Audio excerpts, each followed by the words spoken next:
You could just unmute the room, or is there too much background noise? Yeah. Too much background noise. Yeah, fair enough. All right. So this is our UI, and let me show you how it looks like.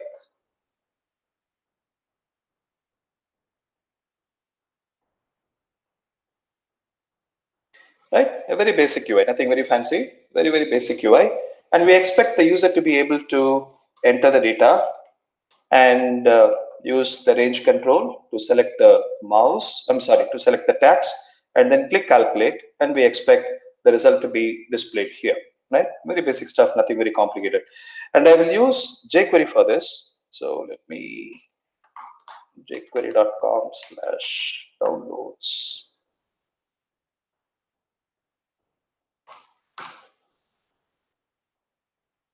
All right, so here we are. Let me download this. Oh, no.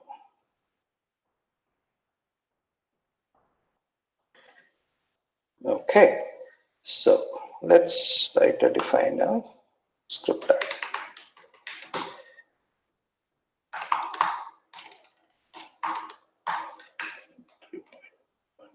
.min.js, perfect, right? So here is our script tag. So this is where I have to write some logic. So we want something to happen when the document is loaded. So I'm going to say $of document.ready, right? And the shortcut for this is what? The shortcut for this is $of function. So you directly give a function to jQuery. jQuery will execute it once the document is ready. And what do we want to do? We want to do something when the button is clicked, right?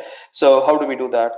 So $of hash button calculates dot click a function, and I expect this function to be executed when the button is clicked. And what do we want to do?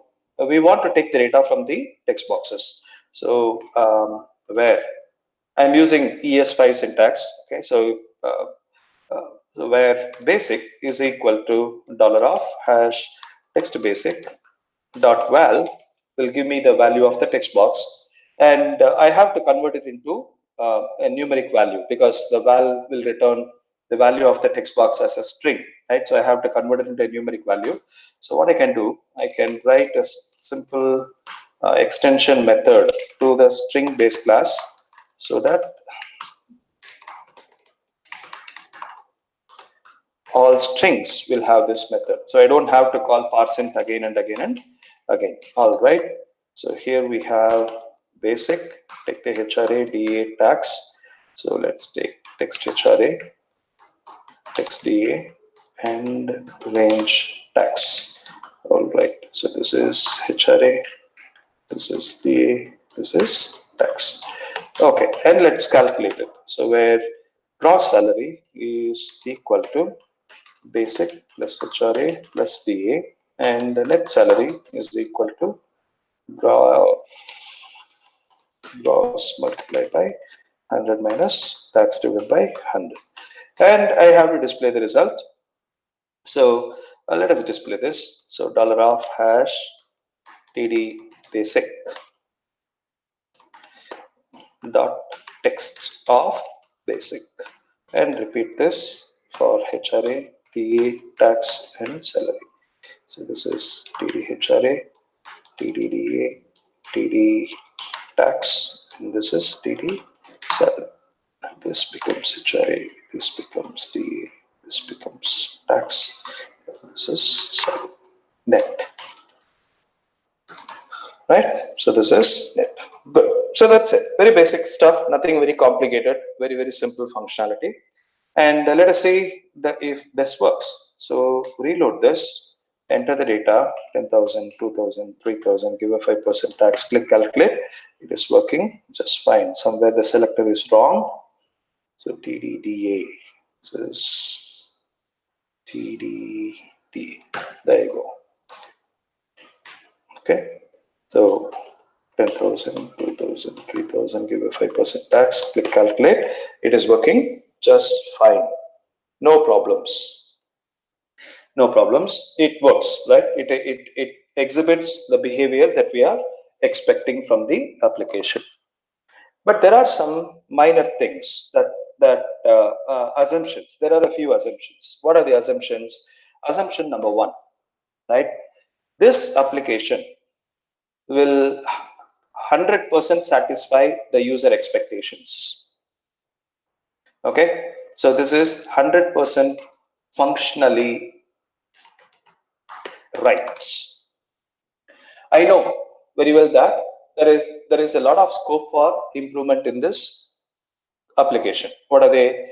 You can do validations, you can display error messages, we can highlight the text boxes if the data is not entered in any of the text boxes, we can disable the button, right? If there is no data in any of the text boxes, we can disable the button. So we can do a lot of enhancements to this application that can improve the user experience. But let's assume that the user doesn't want any of this. The application owner who's sponsoring this application doesn't want any of this. He is perfectly happy with the functionality of the application. He is perfectly happy with the functionality of the application. Right? This is assumption number one. Assumption number two is we have a separate team that will prepare this application for production deployment. So what they will do, there is a production team, what do you call it? Okay, so there is a build team. Let us assume that there is a team that will be responsible for preparing this application for deployment.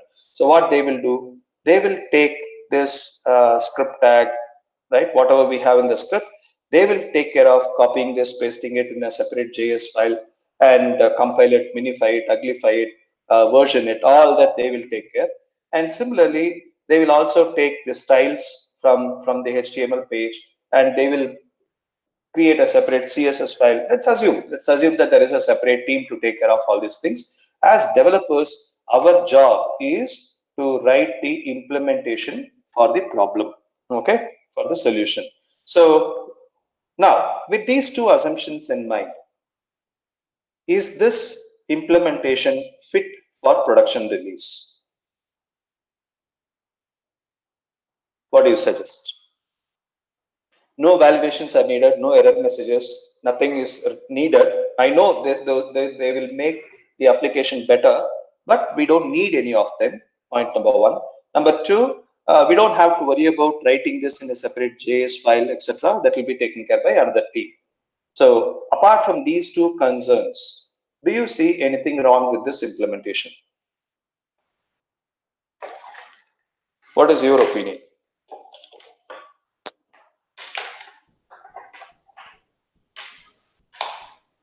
Seems fine. Seems fine, right? Okay. He's happy Nothing with it. wrong. Nothing wrong. Nothing wrong. There's absolutely nothing wrong. So, but there is only one minor problem. What is it? So, see, the scope of the application is very, very simple. The scope of the application at this point of time is very, very simple. But if you consider the application to be a slightly complex scope, right? If you consider the application to be a slightly complex scope, what this implementation, it lacks maintainability. This implementation lacks maintainability. Why? So when I say an application is easy to maintain, what am I talking about? When I say an application, or let's say as a developer, on what basis you will decide whether an application is maintainable or not? Well, What parameters? how easy it is to implement change, right? At the end of the day. Exactly, right? So maintaining an application is all about changing an application. The reasons for change may vary. You might want to change the application for fixing bugs. You might want to change the application for adding new features or removing dead features or optimizing some of the existing functionality. The reasons for change may differ, but maintaining an application is all about change.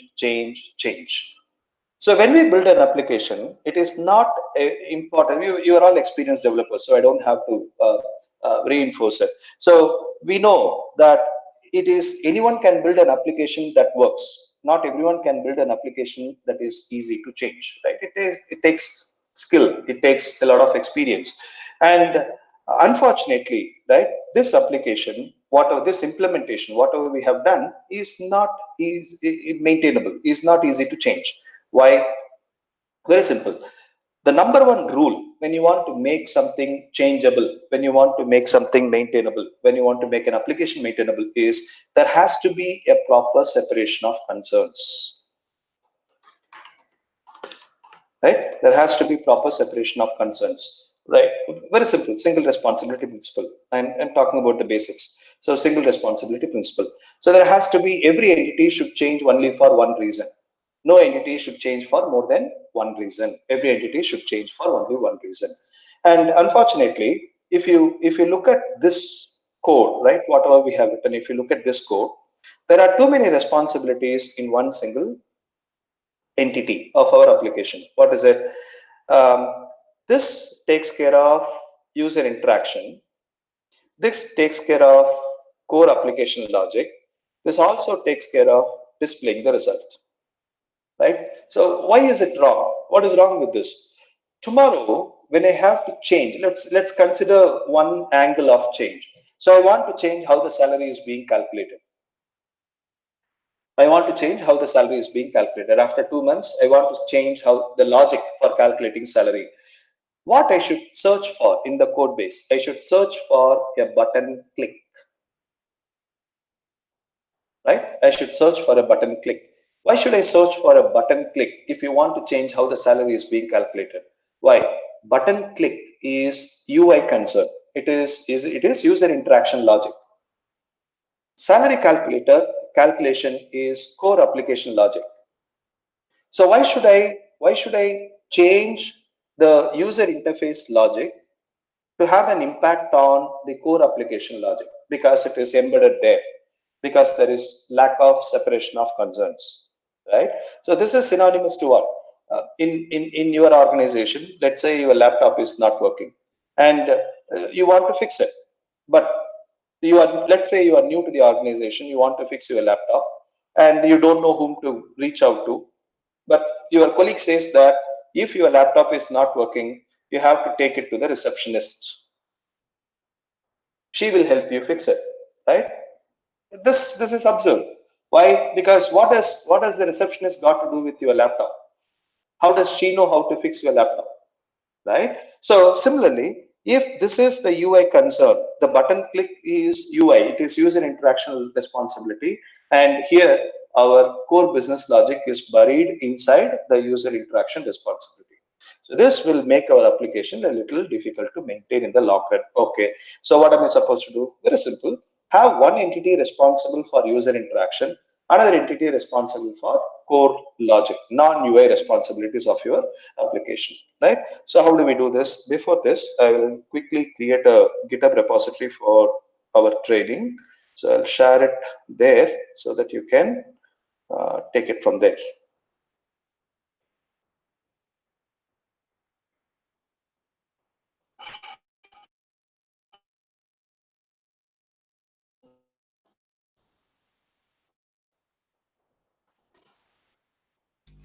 Sorry, is there a link to this? I'll share. Just give me one. Let me publish this and then I'll share it.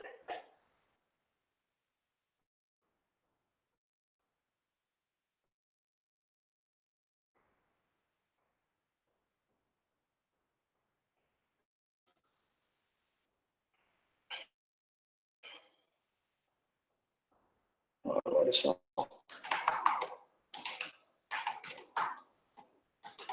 Okay.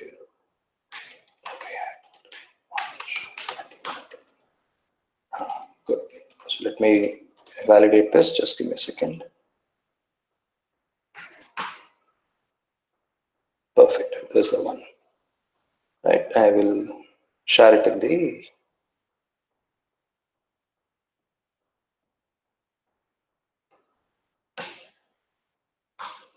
Here is the link.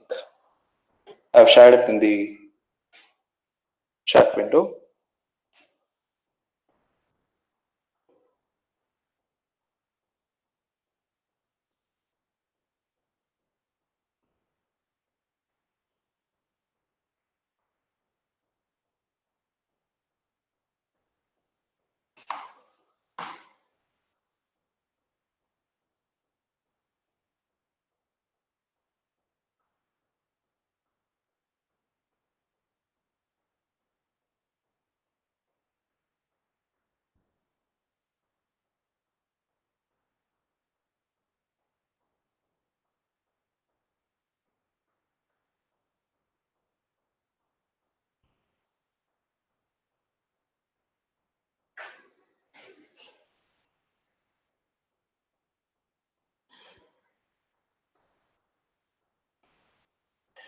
All right, ignore this. It's just a simple scribble platform.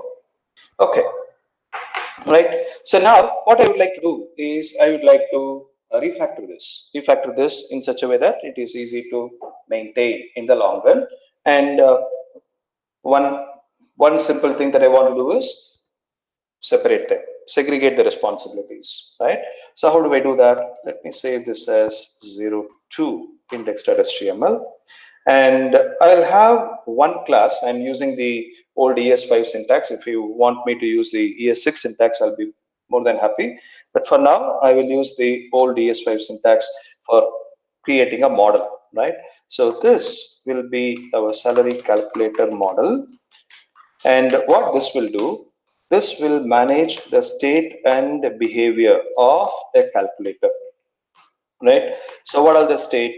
Basic is one state, HRA is another state, DA is another state, tax is another state, and salary is another state. And then what is the behavior? The behavior is salary calculator model dot prototype dot calculate is a function where we are going to calculate the salary. What is it? Where gross is equal to this dot basic plus this dot HRA plus this dot DA, where net is equal to gross multiplied by 100 minus this dot tax divided by 100. Okay, very good. So we have implemented this. Now the UI part of the application will use the model to calculate the salary. So how will you do that? We will create an instance. So where model equal to new salary calculator model, create an instance, and then when we want to collect the data, right, we will collect it from the model.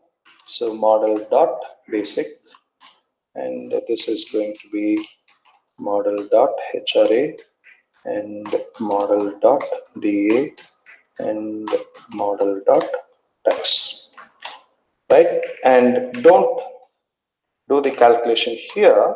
Instead, ask the model to calculate. Ask the model to calculate. Perfect. So now, when you look at this, right? So this is our model implementation.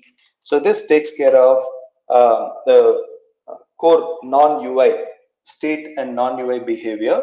And what does this do? This takes care of the user interaction logic, UI, right? So you can call it as a view, you can call it as a controller, whatever you can call it, right? But I would like to call it as a view or an entity that takes care of user interaction responsibilities, right? Very basic stuff, nothing very complicated. Let us check if this is working. So let's go here, change the file to 02 index.html, and let us see if this is working. So 10,000, 2,000, 3,000, give a 5% tax, click calculate. It is not working. Why? So this has to be model.basic. This has to be model.hra. This has to be model.da. Is this not working? Model.tax and model.salary. Perfect. Reload it, and let's say 10,000, 2,000, 3,000, give a 5% tax, click calculate. This dot salary equal to the net. I forgot. Okay.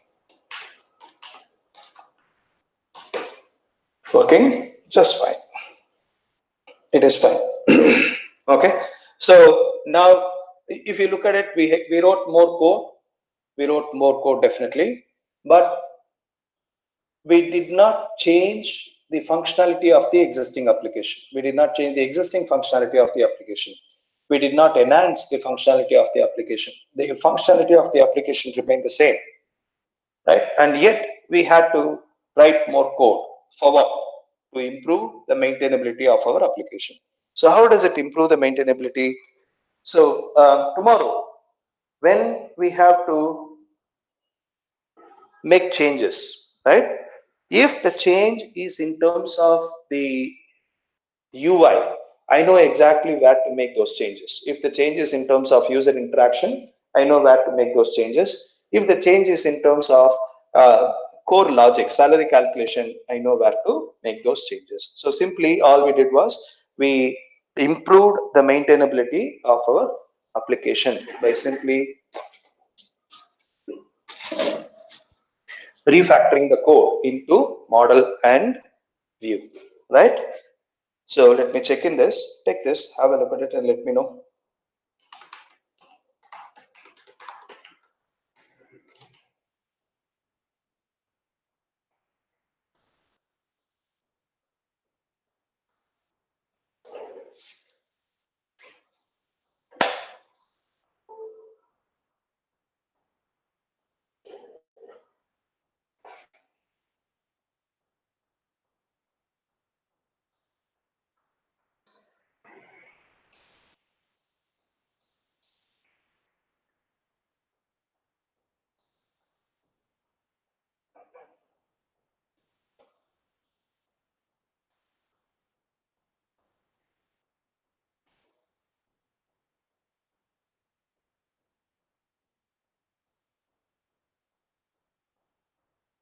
Are we good?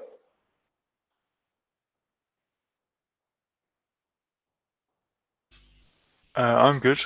Yeah. Okay, very good. All right. Okay. Now, is this application fit for production release now? With those two assumptions and with this improvement, is our application fit for production release? Are we okay with releasing this application to production? It would depend very much on what the requirement was, but you know, it's very hard to answer that question in isolation.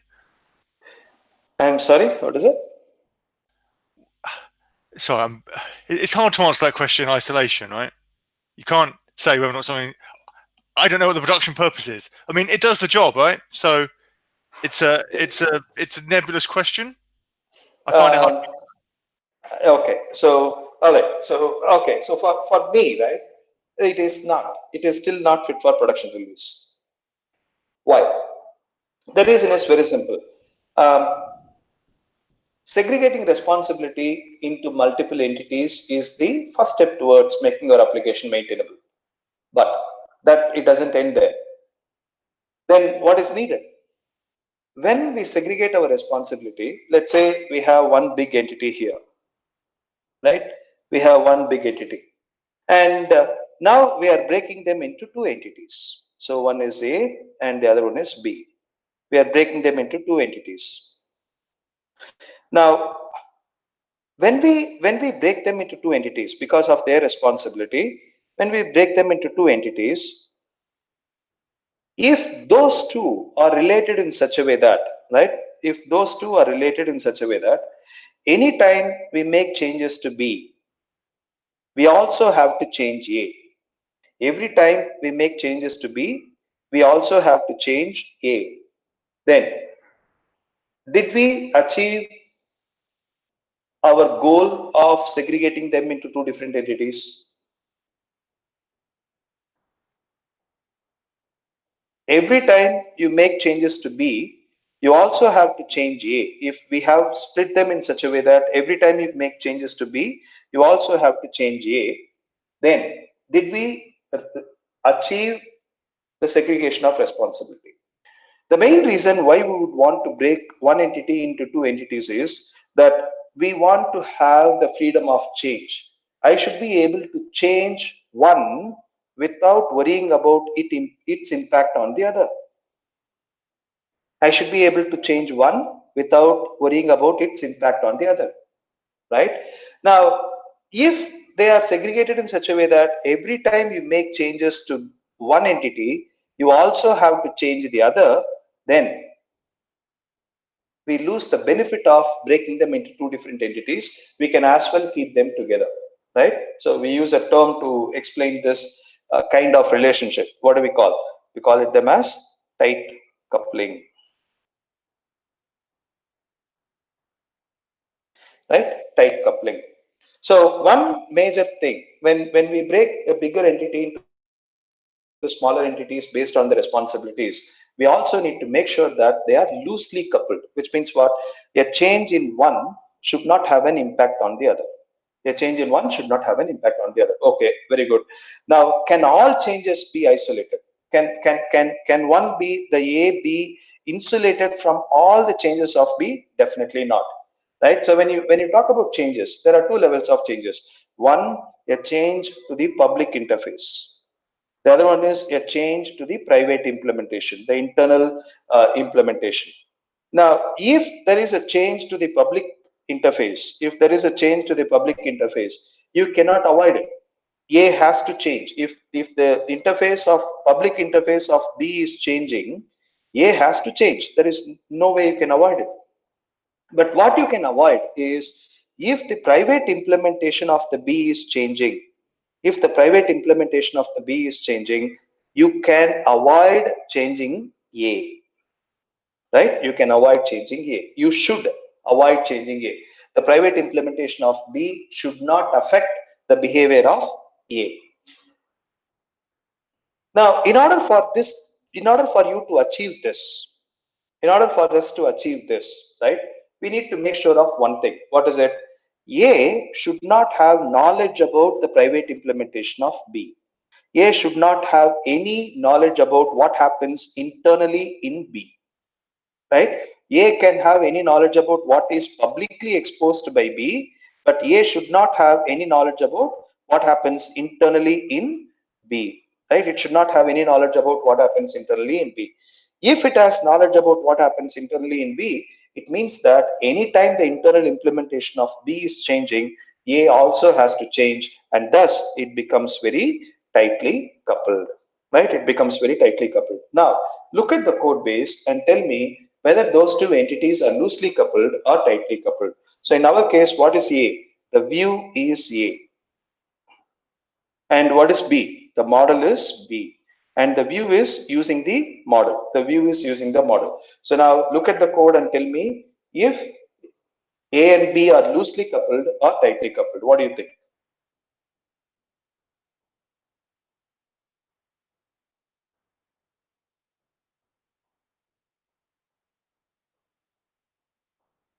How so?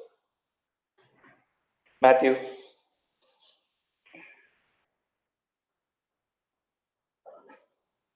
Internal state is exposed to the view. So what is the internal state here? There is actually no internal state. The code doesn't have any internal state in the model. Yeah. In the model, there is no internal state. So anything that you define for in this is public. It is not private. Anything that you define to the this is public. Anything that you define to the prototype is public. So as such, it doesn't have any private state.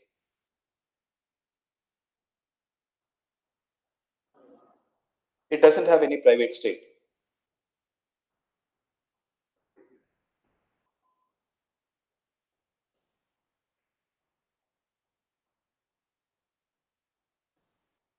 Others? Any opinion?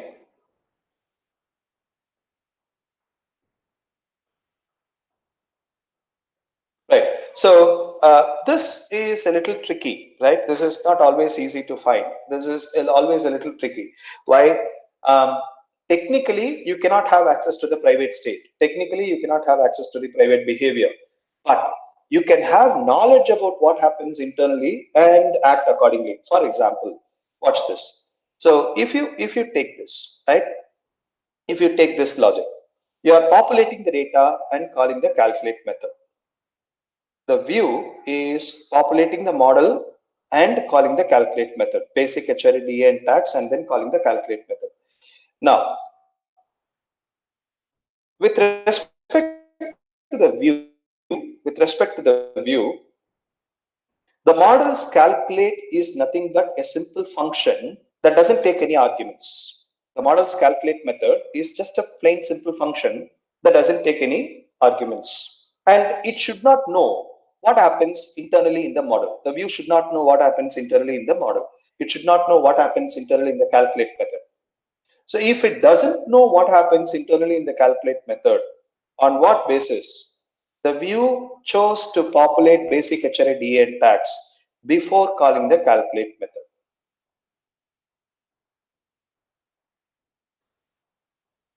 So the view knows that the calculate method internally uses basic HRA DA and tax.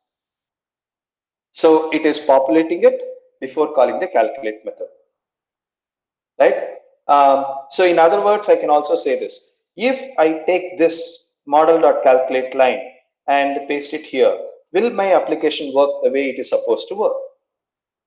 It will not. So the application, the view has to perform its responsibility. The view has to perform its responsibility in exact sequence, in this particular sequence. It has to populate the data and call the calculate method. And this sequence is based on its knowledge about what happens internally in the model. It is not public knowledge, it is a private knowledge. And why is this wrong? This is wrong for two reasons. Reason number one is tomorrow, let's say this adds one more attribute. You add one more attribute to calculate the salary, right? So there is a disaster relief fund, and you are supposed to pay the disaster relief fund when you calculate the salary, right? So what happens? This logic will change, and when this logic changes, when the model logic changes, you need to update your view to populate the disaster relief fund before calling the calculate method, right? So every time the internal implementation of the model changes, the view also has to change. These are tightly coupled. In this particular context, it is tightly coupled. Okay, so does it mean that I should not populate the data before calling the calculate method? I should not populate the data that is used by the calculate method before calling the calculate method? Yes, you should not do that. Then when should I populate the data? If this should not happen in button calculate click, when this data should be populated?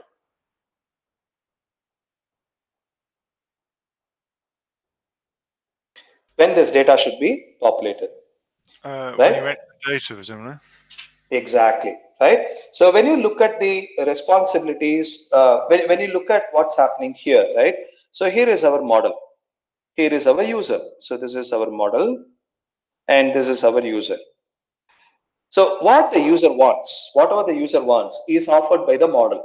What the user wants to calculate salary. Who knows how to calculate salary? The model knows how to calculate salary, right? So whatever the user wants is being offered by the model. Unfortunately, the model is an in-memory object that the user cannot directly access. So what do? We give the user a view.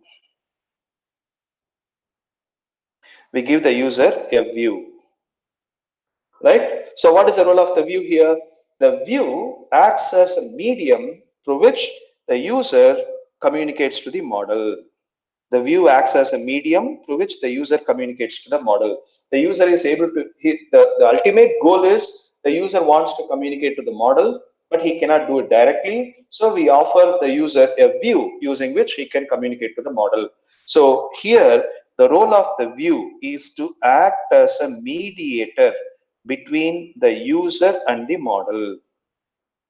Is to act as a mediator between the user and the model. Now, we need to make sure that the view plays only the role of the mediator. The view plays only the role of a medium through which the user interacts with the model. The view should not do anything more than that, right? Now here, if you look at it, when the user enters, says, hey, this is my basic. When the user gives 10,000 as his basic, the view should not say, hey, you know what, user, I know when the model would need it. The model needs this data, this basic, only when you want to calculate salary. So I will give it to him when you want to calculate salary. I know when the model would need the data. I know when the model would use the data. I will populate it when you want to calculate salary. Right? That should not be the attitude of the view. What should the view do? The view should act as a mediator. So whenever the user gives in the basic, what the view should do?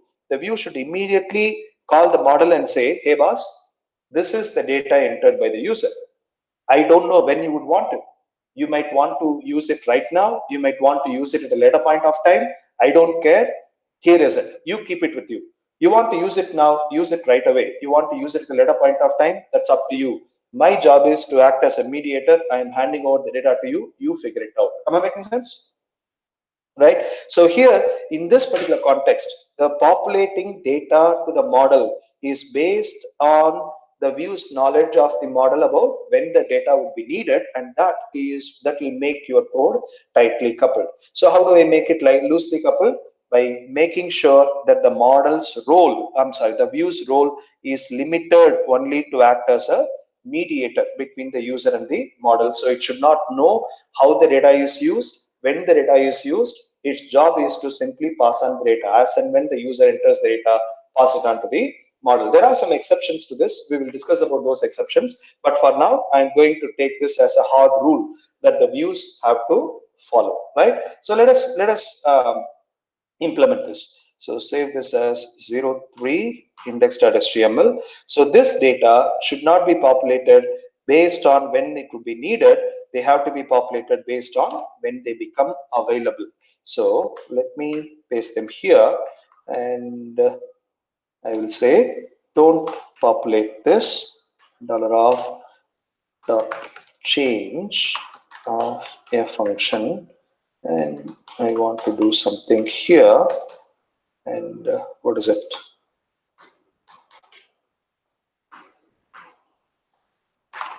This.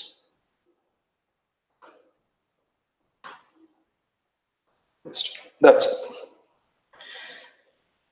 Okay, so I'm not populating the data based on when it would be needed by the model. I am populating the data based on when it becomes available to the model, based on when it becomes available to the view, right? I'm sorry, based on when it becomes available to the view.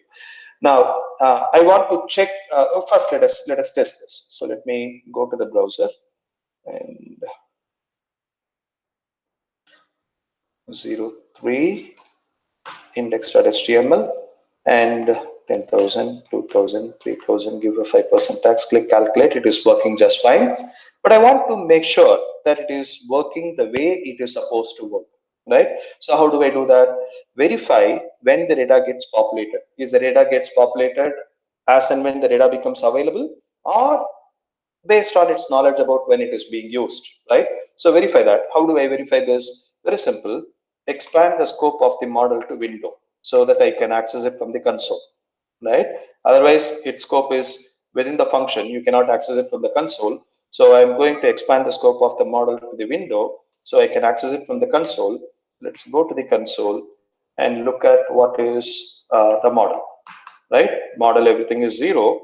Now you enter 10,000 and go to the model. The data is populated right away, right? Now you say 2,000, populate the model, the data is populated right away. 3,000, populate the model, the data is populated right away, right? And move the tax, populate the model. You have the tax 6% and click calculate. The salary is calculated and shown to the user. Good. So now the view is doing its job. What is it? To act as a mediator between the user and the model, right? Any questions? So when you look at this logic, right? So whatever the view is doing, all it is doing is very simple thing. What is it? It is reacting to user actions, right? So this is all about simply reacting to user actions, nothing else, right? So let me save this, have a look at it, and let me know if you have any questions. So what was happening before if you did the same window model thing? Was it calculating? So I'll tell you what happens. Okay, let's say in the previous implementation, let's say you have a prime minister relief fund, right? A disaster relief fund, something like a disaster relief fund, and there is a major disaster, and all the everyone in the country are expected to contribute something, and they have made it mandatory that 2% of disaster relief fund has to be deducted from your salary. Let's assume, right? So now what you will do, you will add it here. So you will say this dot disaster relief fund or DRF equal to 0. You will add it here, and you will modify the calculate method to take the disaster relief fund also. So minus this dot DRF, You will modify this, but this is an internal implementation change, isn't it? This is an internal implementation change, but you will have to populate DRF here before calling the calculate method. So an internal change of the model will force you to change the view as well. Okay, right. Makes sense, right? Yep. Right.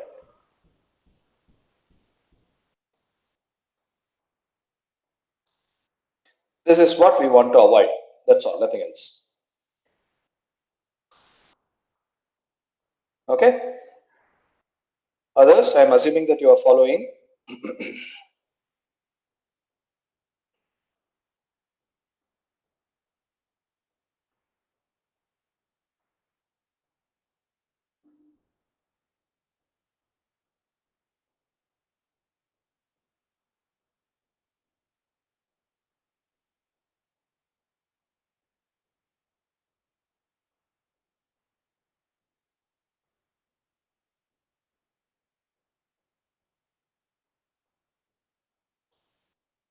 Good. Okay. Guys, whenever you want to take a break, let me know. So I don't have a very fixed, very strict schedule here. So the schedule, we start at one point of time and end at another point of time. That's all. So whenever you want to take a break, we can take a short 5 minutes or 10 minutes break. So let me know. I'm open. Okay. All right. Good. Now, is our implementation fit for production release? Is it maintainable? It has no tests, so.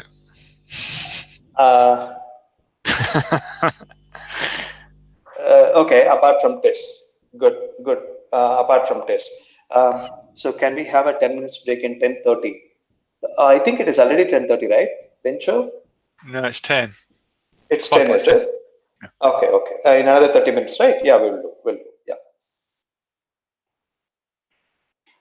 Apart from no tests, what else? Simple, right? Let us look at the calculate method once again. So I'm going to grab the calculate method model.calculate and move it here. Forget about that. Let's say I'm moving it here. Right? Will my application work the way it is supposed to work?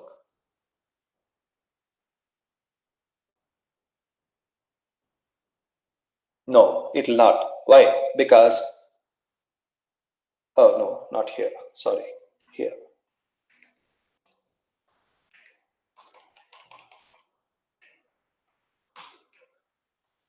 I'm displaying the salary and then calling the model.calculate. I'm displaying the salary and then calling model.calculate. This will not work. So what you need to do, you need to make sure that you call the calculate method and then display the salary. Now the question is, how does the view know that the calculate method changes the salary? Should the view know that the calculate method changes the salary? The view should not know about it. Why should the view know about it? Right?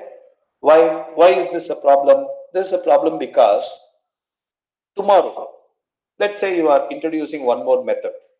Let's say you are introducing a salary calculator model and a prototype dot calculate bonus, something like that, right? Equal to a function. And here you change the salary. Salary equal to blah, blah, blah. You write the logic for calculating the salary. Now, in your view, you need to remember to display the salary after calling the calculate bonus method as well. So every time the circumstances under which the salary changes in the model, right? The view has to be updated accordingly. Every time the salary changes based on calculate bonus or calculate method, the view also has to change accordingly, right? And that will make your code tightly coupled. Okay, then how do I make it loosely coupled? Very simple. Who knows when the salary changes? Who knows how the salary changes? Only the model knows how the salary is changing or when the salary is changing. right? Only the model knows how the salary is changing or when the salary is changing. So what should happen here? So here is our user, here is our model, here is our model, here is our view, right? Initially, as and when the user populates data, the view shows it to, it gives it to the model. Now, something happens in the model. The salary is changing. Something happens in the model, right? So now, whose responsibility it is? Should the view know about how the data is changing in the model? Should the view know about how the data is changing in the model? No, the view should not know about it. Then how will the view decide when to display the salary? The model has to call the view and say, hey boss, something has happened, so the salary is changed. And based on that instruction, based on that message from the model, the view has to display the salary to the user, right? So here what's happening? Here the view knows that when you call the calculate method, the salary changes and it is displaying the salary. That should not be it. The view should simply call the calculate method, and as a result of which the salary may change internally. Salary change. Hey, the salary is changed here, right? The salary is changed, so the view will display the salary, right? So this message has to come from the model. Unless this message comes from the model, the view should not know under what circumstances it has to display the salary, right? So now this gives the freedom to the model to decide when it has to change the salary, how it has to change the salary, why it has to change the salary, whereas the view doesn't need to know about any of those things. The view simply need to know what it should do when the salary is changing. It should know why it is changing, how it is changing, where it is changing. It shouldn't know about any of those things. All it should know is what it has to do if the model salary is changing, right? So this is what all it has to know. Now, unfortunately, when you look at the relationship between these two, the view is using the model, right? The relationship is association. The view is using the model. So the view has knowledge about the model. The view has knowledge about the model. The model has absolutely no knowledge about the view. But what do we want? We want the model to be able to communicate to the view. We want the model to be able to communicate to the view. So if it doesn't have any knowledge about the view, how will it communicate to the view? Simple. What the view will do? The view will give his phone number to the model. The view will give his phone number to the model and tell him, boss, keep my phone number with you and let me know whenever the salary is changing, right? Let me know whenever the salary is changing. So what is a phone number in JavaScript? A function, right? A phone number in JavaScript is a function. So the view has to hand over a phone number, a function to the model for the sole purpose of receiving a notification whenever the salary is changing, right? For the sole purpose of receiving a notification of whenever the salary is changing. So let us implement this. I'm going to save this as 04 index.html, and here I'll have a member to receive the phone number. So this dot on salary change equal to null. And then whenever the salary is changing, it will check if there is a phone number. If type of this dot on salary change is equal to a function, if this is a function, call this dot on salary change, right? So it checks if there is a phone number. If there is a phone number, it is calling that particular phone number. Now here we will subscribe. We will say, hey model, when you are changing, please call this function. And what am I going to do there? I am going to take the salary and display there. I'm going to take the salary and display there, right? That's it. That's it. Now go to the browser. Sorry. This is index4.html. Now let's say 10,000, 2,000, 3,000, give a 5% tax, click calculate. It is working just fine. But, right? What we want to know? We want to know if the view is loosely coupled with the model. How do we find it out? Very simple. Take this 2,000, 3,000 and give a 5% tax. Come here and take the model and call the calculate method. We have access to the model here in the console. So I'll call the calculate method, click it. Now this is displaying the salary, right? So the view doesn't initiate, the view doesn't know when to display the salary. The view doesn't know why the salary is changing, when it is changing, etc. The view simply knows what need to do when the salary is changing, and it is a responsibility of the model to keep letting the view know whenever the salary is changing, right? So the view, now what the view is doing? The view simply reacts to salary change where in the model, right? The view simply reacts to the salary change in the model.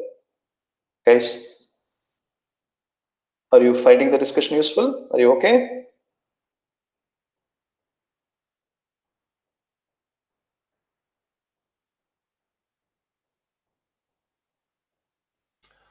Yeah, I can't speak for everybody else, but yeah, sure. Yep. Okay. Yep. All good. All right. So I'm checking in this. Have a look at it and let me know if you have any questions. You check in this. No. So the view reacting to salary change in the model.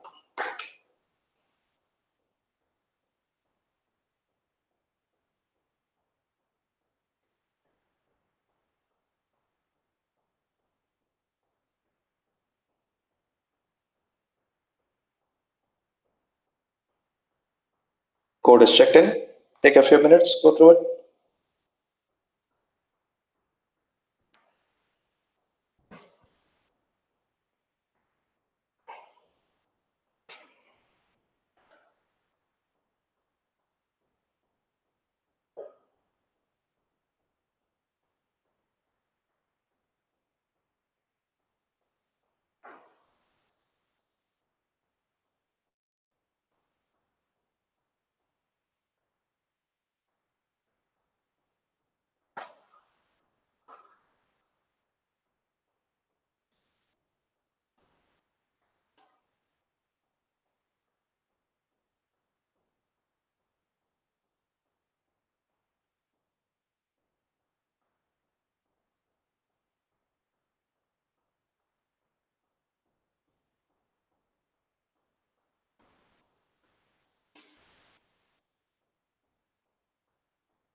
Okay. Now, is our application maintainable?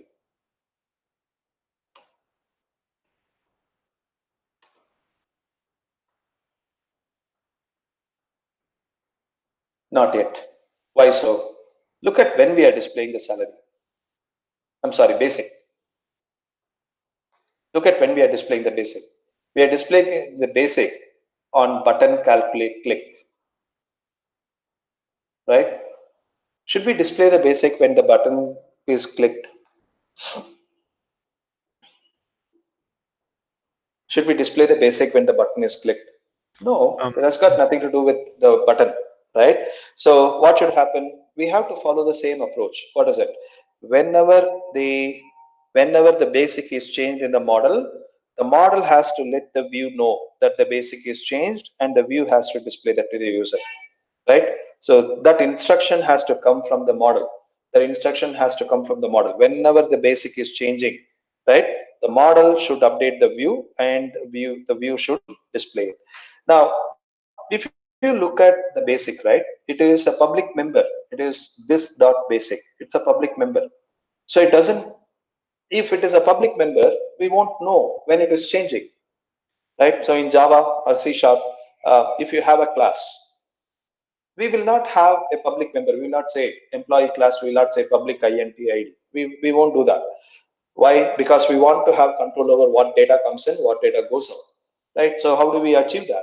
We will make the member private and then expose getters and setters, to which our object will recognize when the data is changing, right? What data comes in and what data goes out. So a similar infrastructure has to be there for the basic, so that it is easy for the model to recognize when the data is changing, so that it can let the view know whenever the data is changing. So let us implement that functionality here. So I'll call this as 05 index.html. So this becomes private. So where underscore basic, a convention, right? The underscore is just a convention, you all know. And then I'm going to have a getter and a setter. So I'll say this dot get basic is a function using which you can simply return underscore basic. And this dot set basic is a function that will take a value, and we'll check if the value is anything new, right? It is something that we already have, or is it something that is new?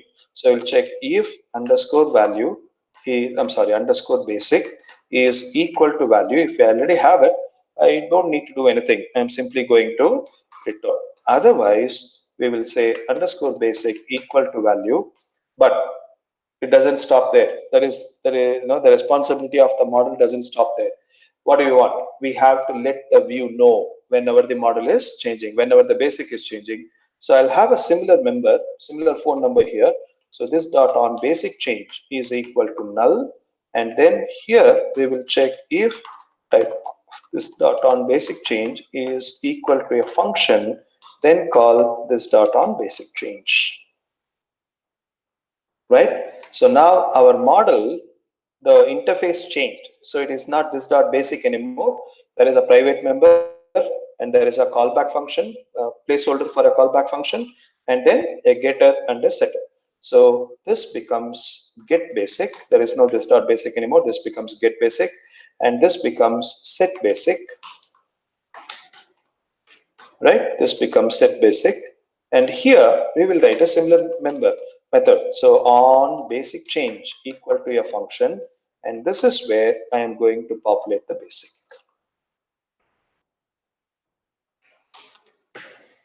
Right? This is where I'm going to populate the basic. Now let's go to the browser, load the page. So this is 05 index.html. There you go. Now look at the difference. Earlier, the basic was displayed when the button was clicked. Now you enter the data in the text box, press a tab. Why? Model.set basic. All right.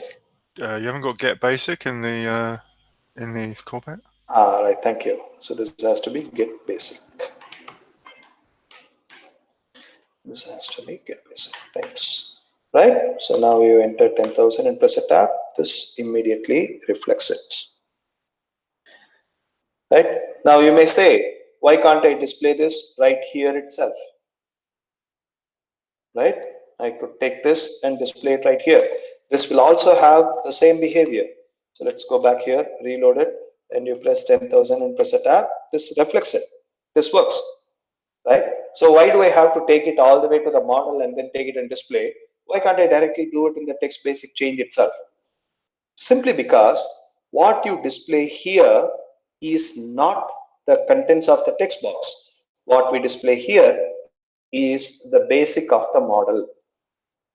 At this point of time, they both seem to be the same, but in future, they may change. The basic of the model can be changed by some other parts of the application. Not only your text box will change it, some other part of the application will also change it. And when that happens, this will go out of sync, right? Or for that matter, watch this.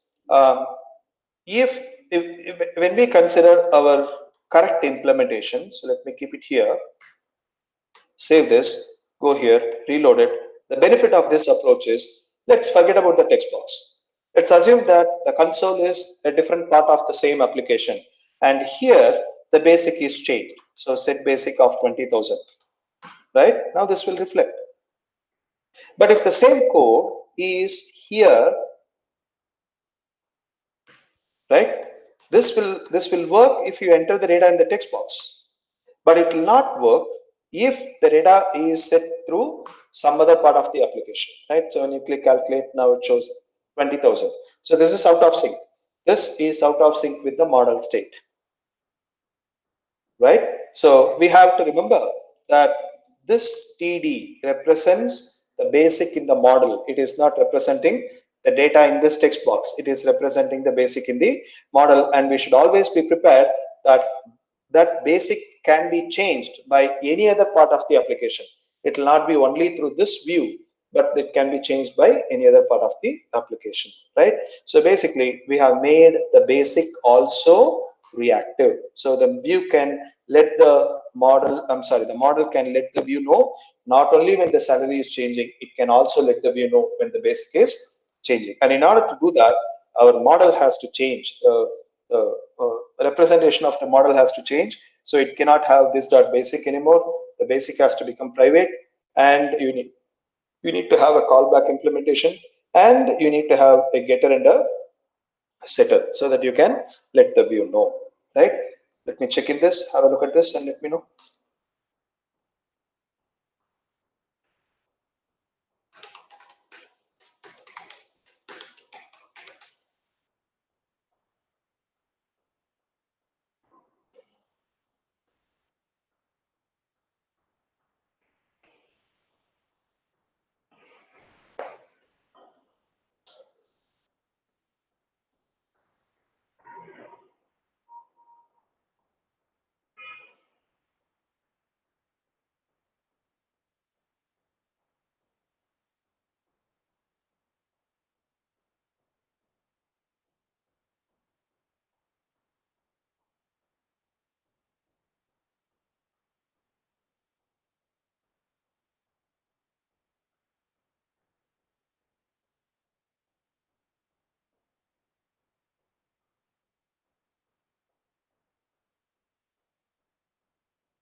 Are we good? Okay, so I'm assuming that we are good. Now, a similar infrastructure need to be done for HRA, DA, tax, etc. Right? Obviously, you can copy and paste, but anytime you do copy paste, what does it mean? It means that there is scope for improvement, right? So how do we solve this problem? Without copy paste, I want to have a similar functionality available for all the attributes of the model. So how do I do that? And one way by which we can do it is we can exploit the fact that in JavaScript an object is nothing but just a dictionary, right? A key value store. So I can access the attributes using the dot notation. I can also access the attributes using the square brackets notation, right? I'm going to exploit this to make this functionality available to all the attributes of the model, right? So let me quickly do this, and then we'll take a break. So get rid of this whole stuff. So I don't want any of this because I want to generalize this. So underscore data equal to an object where basic is 0, HRA is 0, tax is DA is 0, tax is 0, and salary is also 0. And then we will have one getter that will take the attribute name as an argument and return underscore data of the attribute name. We will have a setter that will take the attribute name and the value, and we will check if underscore data underscore data of attribute name is equal to the value. Don't do anything, simply return. Otherwise, underscore data of attribute name equal to value, and we need to call the callback function and say things have changed, right? So how do we do that? We need to have another member, so I'll call this as callbacks equal to an object that has basic is null, HRA is null, DA is null, tax is null, and salary is also null.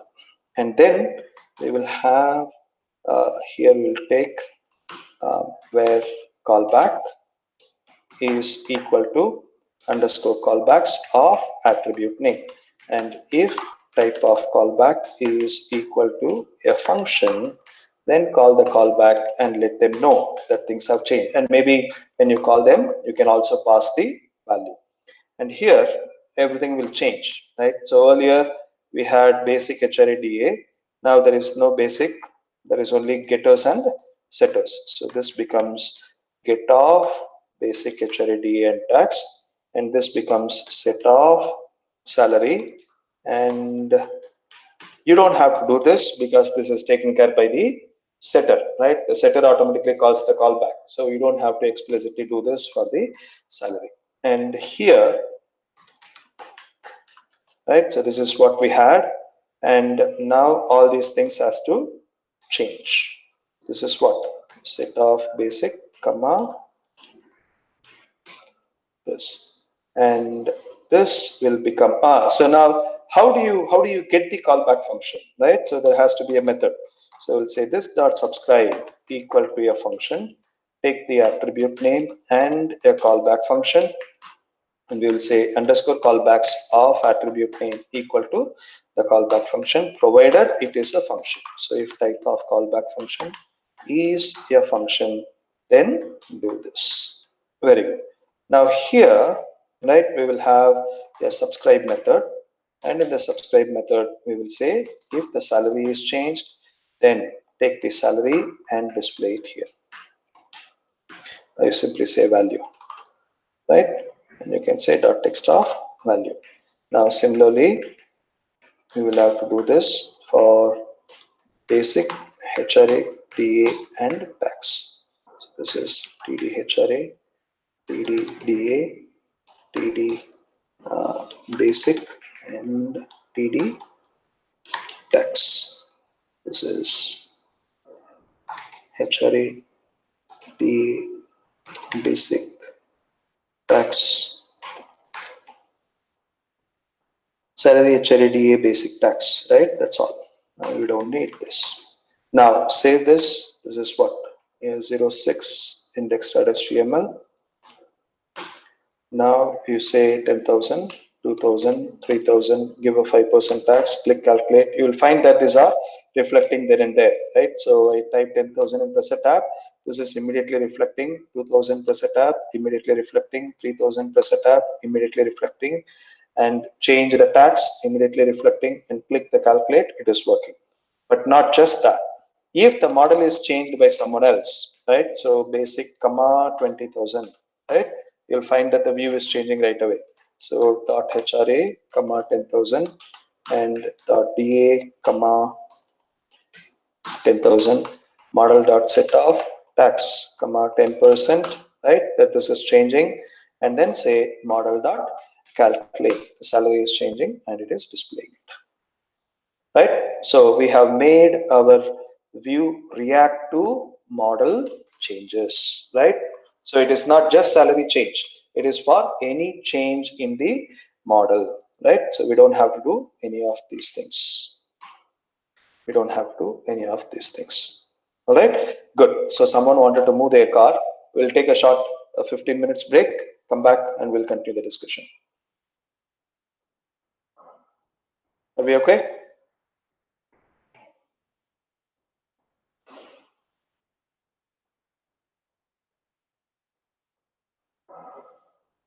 Hello guys, am I audible? Are we all online? All right.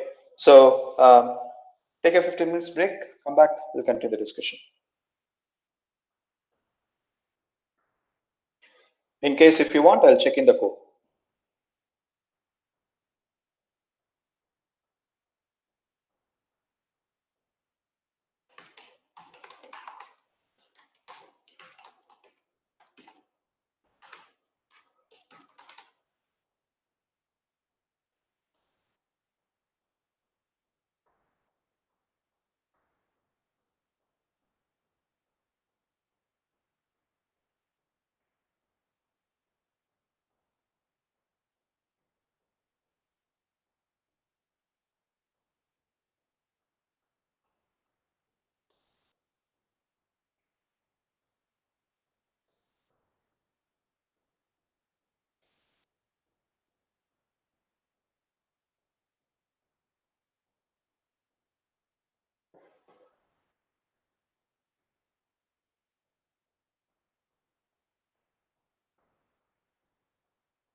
Hi, everyone in?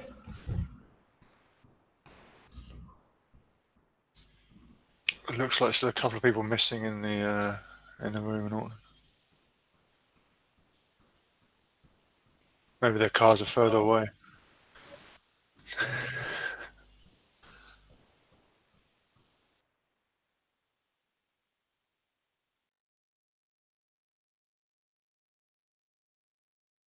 Sorry, Pete, you were saying something. Oh no, sorry, I was just observing that the couple of people who must be moving their cars obviously have to walk further. Oh, so okay. We'll wait. We'll give them a few more minutes.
All right.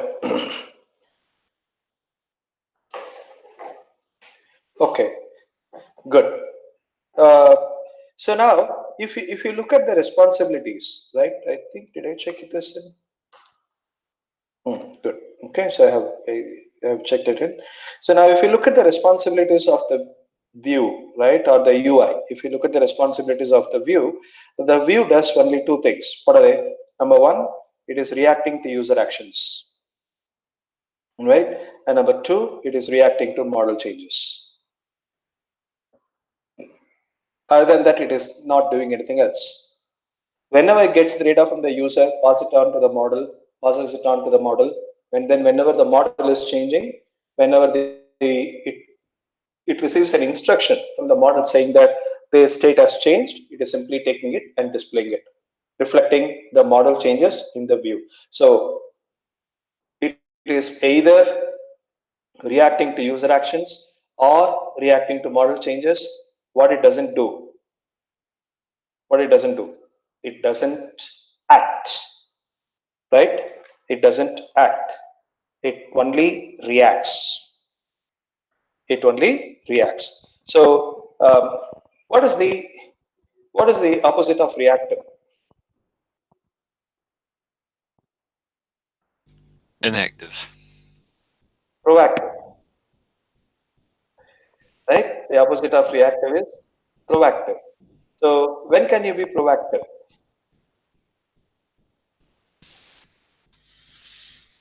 When When you know, can it? When you when know, you exactly, yeah, when you know. right? When you don't know, you cannot be proactive. Only when you have knowledge, you can be proactive, right? And give me 1 second. For some reason, my iPad is not reflecting. File. Okay.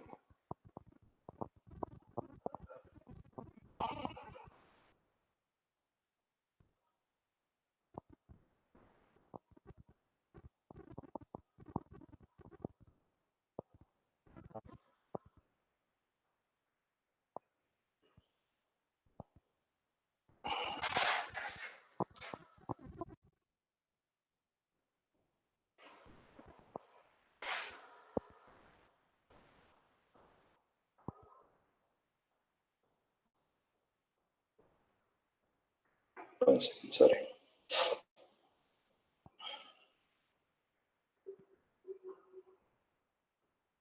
Come on. What's wrong?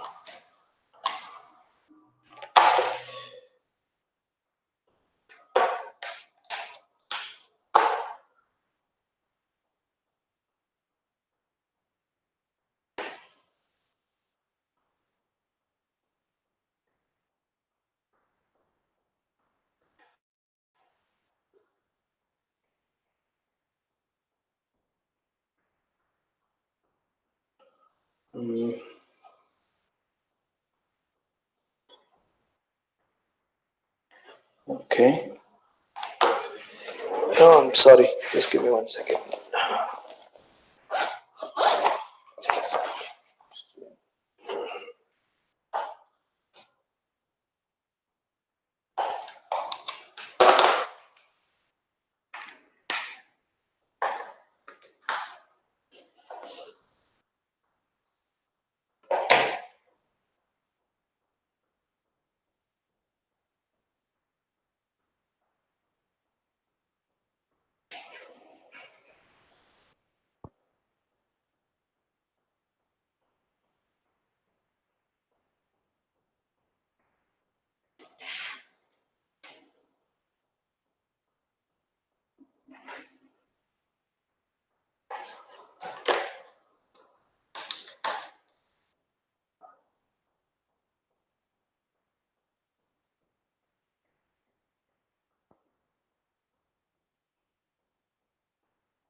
Okay, so I've been using the iPad as my scribble pad, but for some reason it is not reflecting.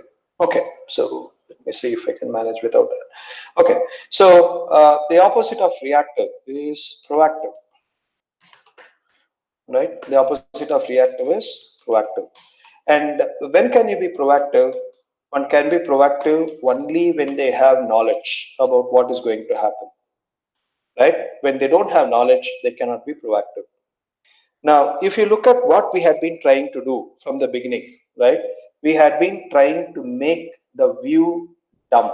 We had been trying to make the view not to have any knowledge, right? If you look at the very first implementation of our view, our application, if you look at the very first implementation of our application, the view had all the knowledge in the world about calculating salary. It knew how to take the data from the user. It knew how to process it. It knew how to display it. We display the data to the user, information to the user, and we said, no, you are not supposed to know all these things. You are not supposed to know how to calculate the salary, right? And we introduced a model to delegate that responsibility of calculating the salary. But then the view said, oh, I know you can take away the calculating salary responsibility, but I know when the data, when the model would need the data, right? So I know the calculate method would depend on basic HRA, DA, and tax. So I will populate it then. And then we said, no, you are not supposed to know about it. Your job is to act as a mediator. So as and when the data becomes available, pass it on to the model. And then the view said, I know when the salary is changing, so I can display the salary whenever the salary is changing. We said, no, you are not supposed to know that. You have to display the salary when you receive an instruction from the model that the salary is changed. You are not supposed to know when the salary is changed. The model should let you know when the salary is changed, right? And then we followed the same approach for basic and for all other attributes. So essentially, if you look at every step that we try to do, right, we try to make the view dumb.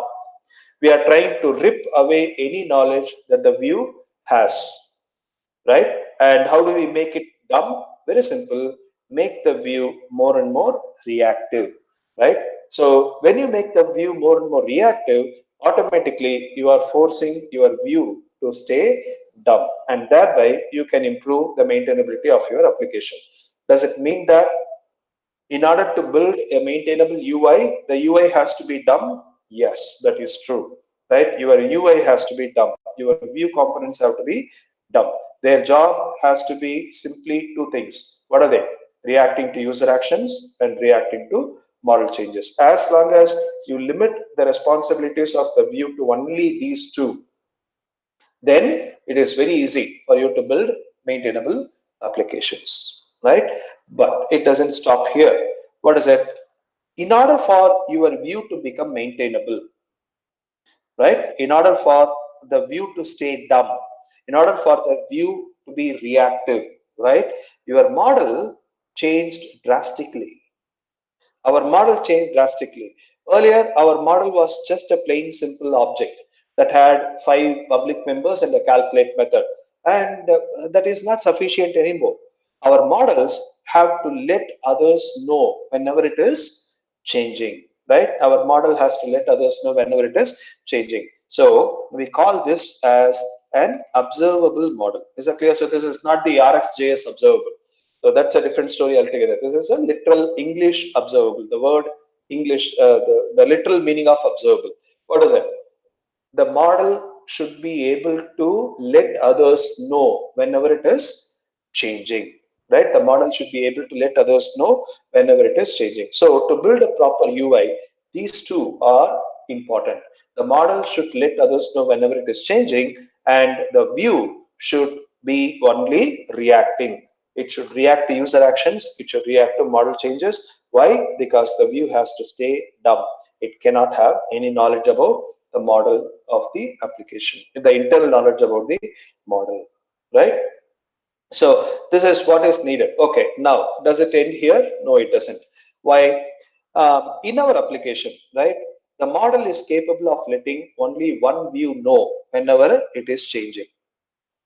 It can communicate to only one view whenever it is changing, right? It cannot communicate to multiple views. So why would you want to communicate to multiple views whenever you are changing, right? When the application complexity increases, the model state need to be updated, need to be shown in different parts of the application, right?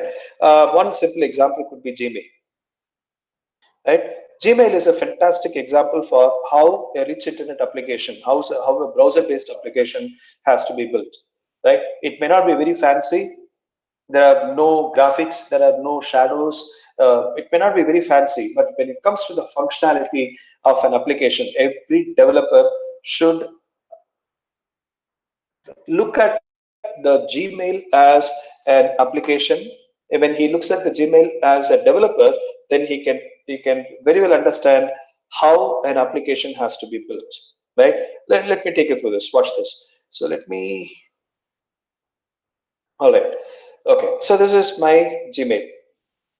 Now let me send a mail to myself. Okay. So compose. All right.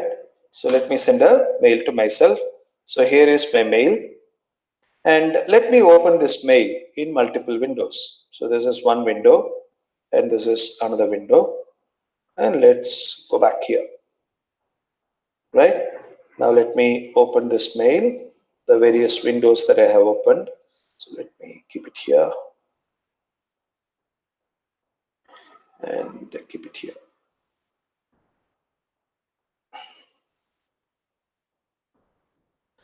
Good. Now, when you look at this, right, how many models are there? There's only one model, one mail. How many views are there? There are 3 views of 2 types. So this is one view, this is another view, and this is another view, right? So the same mail is being shown in 3 different places. Okay. Now, I'm going to manipulate the mail from one of these windows. I'm going to manipulate the mail from one of these windows. So from this window, I'm going to mark the mail as 100, right? Look at what's happening here. Not only here, look at what's happening here. As of now, there is one mail 100. In my inbox, there is only one mail 100, right? So I'm going to mark the mail as 100 here. You'll find that immediately reflects here. So this is displayed in white color background and bold font, right? Does it mean that this view is communicating to this view saying that, hey, display this particular mail in white color background, dark color font, bold font. No, that is not what is happening. This view simply updates its model. That's all. Right? The model is undergoing changes, but those changes are broadcasted to this view. So this view is also reflecting to those changes, reacting to those changes. Not only here, it reflects here as well, inbox of 2. Here also in the title, inbox of 2. Right? Now, is this state synchronization happening only between this window and this window? Not exactly. It happens across all the views. How so? Let us look at here.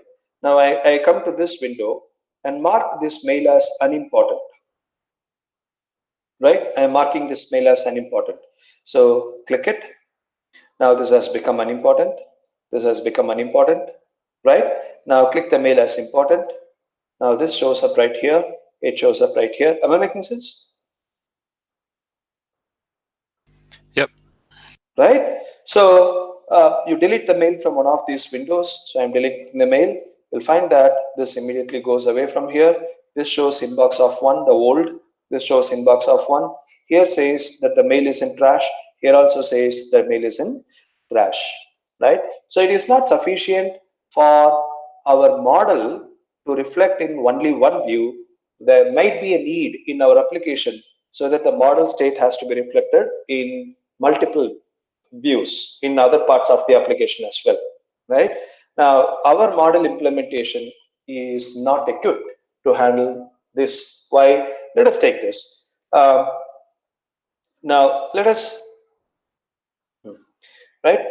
Now, we have access to the model here, right, in the console. So I'm going to treat the console as another view. We have access to the model in the console. So I'm going to treat the console as another view. And I want to display a message whenever the salary is changing. Right? So what do I do? Check this. Yeah. Okay. So what do I do? I'll subscribe. I'll say model.subscribe. I want to know when the salary is changing. Why? Because I want to display. So comma, your function takes the new salary and you say console.log salary changed to comma new salary. Right? Hit enter. Now let's try this. 10,000, 2,000, 3,000. Give a 5% tax. Either you click the button or you call model.calculate here. You'll find that it is displaying. Yeah, it is working. What is the big deal? The problem is, see, this is not working. This subscription works, but the old subscription doesn't work. Why? Very simply because we manage only one callback. When you call the subscribe method, we take the callback, override what already existing, right? But our model has to let multiple subscribers know whenever it is undergoing changes. So what do we do? Let's take this and then we will change this. So here underscore callbacks, these will be an array because every time they are changing, for each of them there can be many subscribers. And then when you subscribe, don't override it, push it into the array. So push the callback into that particular array. And then whenever you want to let others know, right, take all the callbacks and then say callback functions, better callback functions. It's much better. Callback functions, dot for each, take one callback at a time.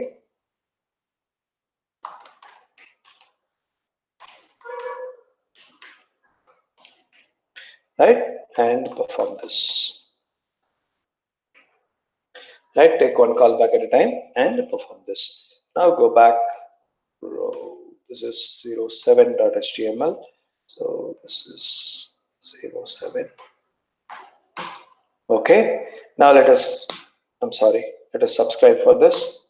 And now let's say 10,000, 2,000, 3,000, give a 5% tax, click calculate. Now this is working and this is also working. Okay, so our model is letting multiple views know whenever it is changing. Okay, very good. So I'm checking in this, right? So update the model to act as a publisher, right? What is it? Accommodating multiple subscribers.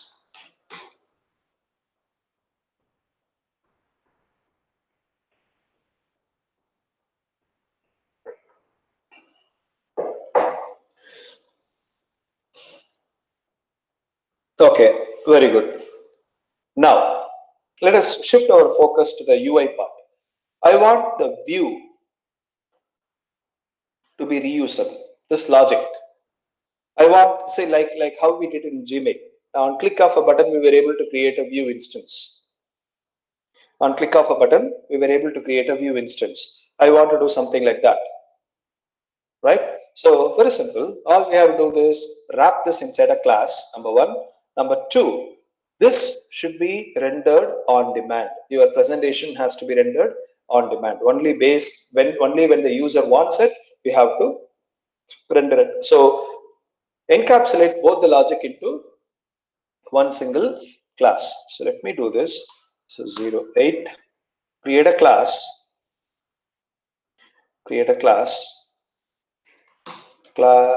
function salary calculator, and this will take the model as an argument.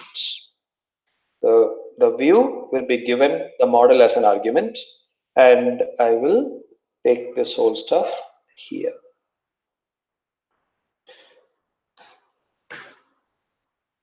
Right?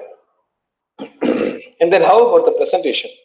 The presentation should also be encapsulated as a part of the view class. So I'm simply going to take this and make it as a part of the view. So here I will define a variable called template, and I'm assuming that everyone knows the template string syntax in ES6, right? A single backquote. So you can have a string that span across multiple lines, right? You can have a string that span across multiple lines. Okay, so I define this template variable. But then, how will I show this to the user? How will I show this to the user?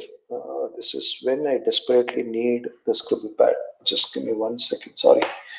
What is it?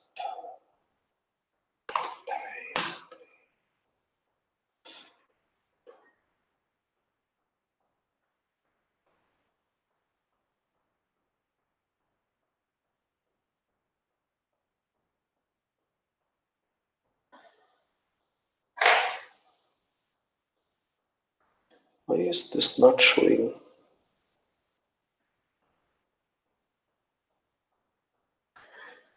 That.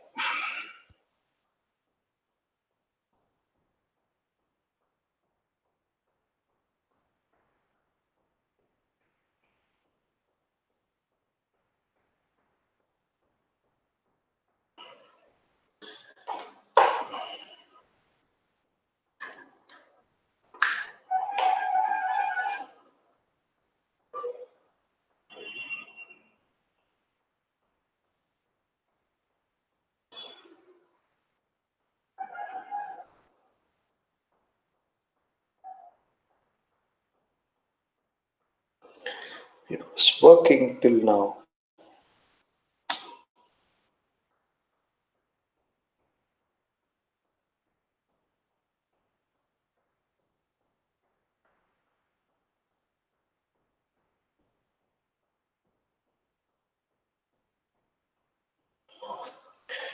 Okay. Let me see. Okay. So when you look at the view, right, the responsibility of the view to manage one particular part of the DOM. You have a big DOM tree and you want to manage one particular part of the DOM, right? So there is a responsibility of the view. So how will the view know which is the DOM fragment it has to manage? Which is the DOM fragment it has to manage? So what the view will do, so this is a very general concept that is available in almost all UI frameworks. So the view will have a DOM node, right? That becomes the contact point for the view object to manipulate all the DOM. So we will call this as a view element. Okay, so this dot dollar view element. is equal to an empty div.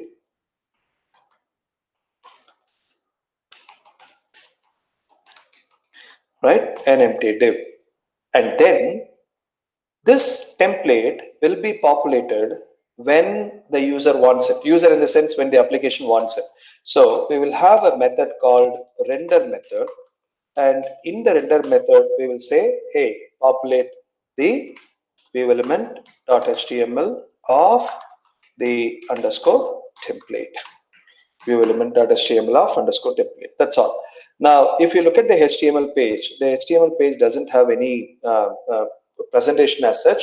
The presentation will be created on demand, right? The presentation will be created on demand. And we have to do a few more changes. What are the changes? Number one, when you say $of text basic, right? This event binding will happen even before the text box is created. Earlier, the text box already existed, so the event binding will happen when the page is loaded, but when this code is executed. But now, the text box is created only when you render.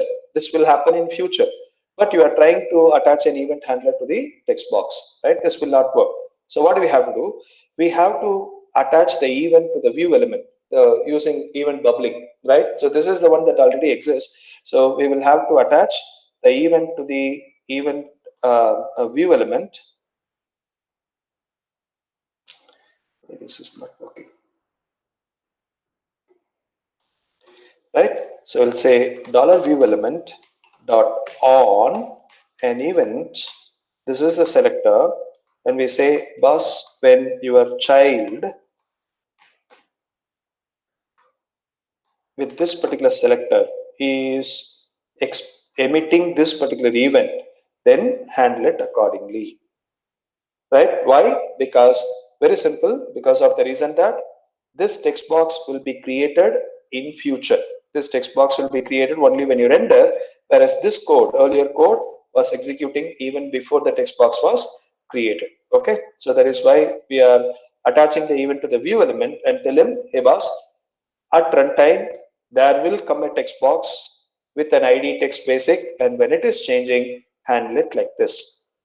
Now, similarly, when you locate any DOM node, you need to make sure that the DOM node is within the boundaries of the view, right? The DOM node is within the boundaries of the view. The DOM node should not, or the view should not manipulate any DOM outside the view boundary, right? But when you say $of TD salary, then what happens? This will be searched. jQuery will search for this from the whole document. We don't want that to happen. We want it to be only within that particular view. So how do we do that? It's actually very simple. All we have to do is any DOM manipulation. We need to, if you look at jQuery, right? jQuery has, when you use a selector, jQuery has the selector and as well as the context. The T is the context here.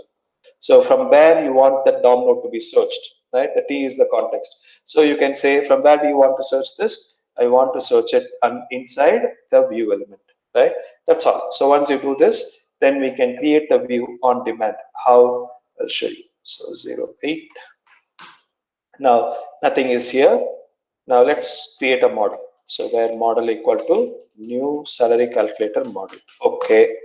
Now let's create a view. So view equal to new salary calculator for this particular model. And then if you look at the view has a view element, attach it to the document. So we'll say view dot $view element dot append to document dot body, right? Append it to the document. Now if you look at the elements tab, you'll find h1, hr, and a div. So this is a view element for the view, this view. Okay, very good. Now I want to show the complete presentation to the user. So I will do that very simple. Call view dot render. Call view dot render. Now this shows up. Now will it work the way you want it to work? Definitely. So we'll say 10,000, press a tab. It is working. 2,000, press a tab. 3,000, press a tab. Give a 5% tax. Click calculate. It is working the way you want it to work. Okay. Now this was happening even before. So why do I have to create a view class? I mean, and encapsulate the presentation and behavior, everything, because of reusability. How will I reuse it? Very simple. Let us take the model, create a model. Let us create a view, but I'll call this as view 1, and create another view for the same model. Right? I'm not creating a different model. I'm creating the view for the same model. Now, let us append the view element to the um, document.body. So I'll call view1.viewElement.append to document.body, and do the same thing for view 2 as well. View2.viewElement.append to document.body. Done. Now, if you look at the elements tab, you will find one div and another div. So this is for view 1, this is for view 2. Okay, very good. Now let us render. So view1.render, and this shows up right here, and say view2.render, this shows up right here, right? Two views for the same model. Now, does it work? Let us figure it out. So I'm going to say 10,000, press a tab. You'll find it is reflecting here and as well as here. So 2,000, press a tab, it is reflecting here and as well as here. And 3,000, press a tab, it is reflecting here and as well as here. And give a tax, right? The tax is shown in both the places. Either you can click the button or you can come here and call model.calculate. You'll find it is calculating the salary and displaying in both the places, right? So now the model can change whenever it has to change, whenever it wants to change, and the views will simply subscribe to the model saying, boss, you let me know whenever you are changing because I have to reflect. And earlier it used to be one-to-one relationship, one view, one model. Now we have a one-to-many relationship, one model. There can be any number of views, and the model is capable of letting multiple views know whenever it is changing. Why would I need that? Because in complex applications, there can be multiple views that might want to know whenever the model is changing, right? So we have prepared our model so that it can let multiple views know whenever it is changing. And if you take our views, we have encapsulated two things in the view. What are they? Number one, this is our presentation, right? This is our presentation. And number two, behavior. What are the behaviors? There are two sets of behaviors. So this is your UI behavior. So what are the two behaviors? One is reacting to user actions, and the other one is reacting to model changes. So these are all the behaviors of the view. So if you look at the view is equal to two things: encapsulation of presentation plus UI behavior. Right? So this is our view. The model has non-UI state and behavior, and the other added responsibility of the model is that it has to be an observable, right? The added responsibility of the model is that it has to be an observable. Make sense?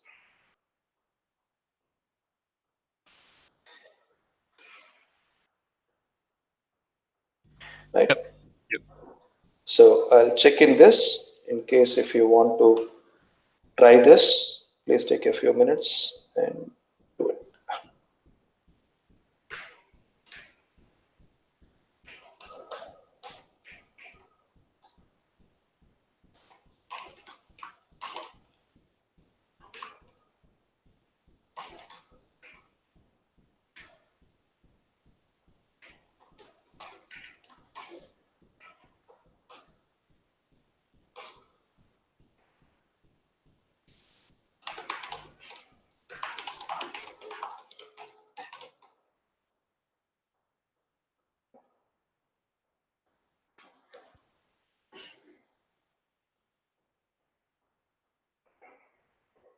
Uh, Guys, just give me a couple of minutes. I'm just going to restart my mission so that my iPad displays. I need it desperately for subsequent discussions. 2 minutes, I will join back.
All right. Am I audible? Are you able to see my screen? Yeah, certainly. Yeah. Okay. All right.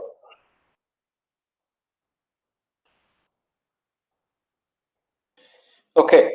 So we have created a view and a model, and the view is observable. And I'm sorry, the model is observable, and the view is reactive in nature. It is reacting to user actions, reacting to model changes, and it also takes the responsibility of um, uh, presenting the model state to the user. Okay, very good, right? So this is what we have done. Now, when you look at the view strategies, right? When you look at the view strategy, there are a couple of strategies that the views follow. When you create a view, there are a couple of strategies that you can follow. One strategy is what I like to call as an incremental strategy. So what is an incremental strategy? You write the logic. So for example, if you take this view, right? If you take this view, um, the TD salary is created when you render the view, right? This gets created when you render the view. When you render the view, this node is created, and then every time the salary is changing, you keep updating the same DOM node again and again and again, right? Every time the salary is changing, we keep updating the same DOM node again and again and again. So we create one DOM node or a couple of DOM nodes in our view, and we incrementally update the DOM node as and when the model state is changing. This is one approach that you can follow. The other approach that you can follow is what I like to call as an all-in-one approach, right? I'm just giving a name because there is no technical name to this. So I like to call this as an all-in-one approach. So what is an all-in-one approach? Um, whenever the model is changing, don't incrementally update the existing DOM nodes. Simply re-render this whole stuff again with the current state of the model, right? Don't incrementally update the existing DOM, then re-render the whole DOM, right? Once again, the whole view fragment once again. So why would I want to do that? Why would I want to do that? I have used both the approaches in the same application, and depending on the context, the approaches will work perfectly fine. For example, let us say we have one product, and we have to display the product attributes in a view. So these are all the view, and this is one product where we are displaying. Now, in this particular scenario, anytime the product attribute changes, anytime there is a change here, you can change the respective DOM node accordingly. Okay, no problem. But if the change is in terms of making changes to the existing product, no issues. But what if the application change is in such that you are adding new products, you are removing existing products, right? Now the view synchronization logic is not updating existing DOM, it is creating new DOM, removing existing DOM fragment, right? Creating new DOM and removing existing DOM fragment. So your view synchronization logic can become more and more imperative. You will end up writing a lot of code that to reflect the current state of the model in the view, right? You will write a if then logic, you will write a for each loop, all that you will start doing in the render method, right? In the render method. So that can prove to be very, very costly, right? So here you will write a lot of if then logic, for loop, etc. Here you will do that. So the problem is when you write imperative logic in the view, it becomes very, very difficult to test. And anything that is difficult to test is difficult to maintain, right? So what is the solution? So the approach that we used to follow is very simple. Anytime the model collection is changing, re-render this whole stuff once again from top to bottom, re-render this whole stuff with the current state of the model, re-render this whole stuff again, right? Of course, it has its pros and cons. What are they? We will discuss. But for now, stay with me, right? I'm not getting into pros and cons here. I'm just we are discussing what are the choices available. Okay. Now, Um, how easy is that? Recreating the whole HTML, right? Recreating the whole HTML. How easy is that? Recreating the whole HTML, how easy is that? So whenever the whole collection, products collection is changing, if we are saying that we are going to recreate the whole stuff, right? Then how easy is that, right? If you are going to write code manually, it is going to be a little tricky, but fortunately, there are templating libraries available that can make our job a lot more easier, right?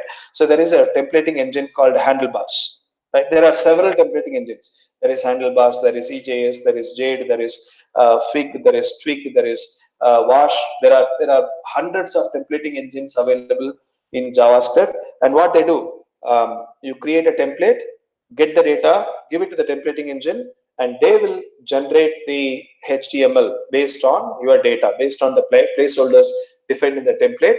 They will generate the HTML and give it to you, right? So I'm going to, just to demonstrate this idea, I'm going to use a templating engine called Handlebars. Okay, I'll show you. It's not very tricky. It's not very complex. We'll quickly have a look at handlebarsjs.com. So this is a website, right? This is a website, and if you look at the example, right, you will know what I'm talking about. You see, this is the template. This is the template, and there is a template called handlebars, so some string where you have a placeholder. The placeholder is basically two flower brackets. In according to handlebars language, it is two flower brackets, and you want a variable's value, right? A variable by name does what? That is a variable name, and you want the value of that variable to be displayed here. And where is the data? This is the data, right? An object that says does what? Rocks. And automatically what will happen? This handlebars and the variable value rocks will be displayed here. Okay, that's it. So this is what we have for the templating engine, and I am going to use this templating engine in our code. So let me copy and paste the script tag so we can directly download it from the CDN. So save this as 09 index.html and add it here. Okay, so I'll have handlebars. And where is the data, right? Unfortunately, we don't have the data anymore. We have made the data private and we have exposed getters and setters. So we need to have the raw data to bind it. So we'll have two JSON method in the model that will return the data. So we'll say return basic is underscore data of basic or underscore data dot basic, right? And HRA is underscore data dot HRA and DA is underscore data dot DA. Tax is underscore data dot tax. Okay. And one more thing, salary is underscore data dot salary. Okay, very good. Now in my template, right, I'm going to have some placeholders. So this is going to be basic, right? Placeholders are enclosed within two flower brackets. So this is basic, this is HRA, this is DA, this is tax, and this is salary, right? This is salary. And when I want render, don't render the template, render the processed template, right? So where is the processed template? Let's say where data is equal to model.toJSON. That will give us the data. And then we'll have the template function compiled. So we'll say template function is equal to handlebars dot compile of the underscore template. Compile this, keep it ready. So when I want render, I'll say where generated HTML is equal to call the template function with the data. It will generate a new HTML with all the data. And what am I going to render? I'm going to render the generated HTML. I'm going to render the generated HTML. That's all, right? So I'll show you how it works. So let us open this in the browser.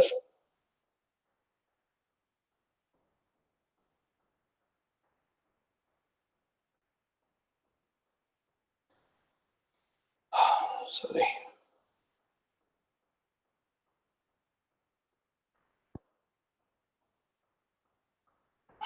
Let me open this in the browser. Now let us write the code. So where model equal to new salary calculator model, where view equal to new salary calculator for this particular model, and then view dot dollar view element dot append to document dot body, right? And then say view dot render.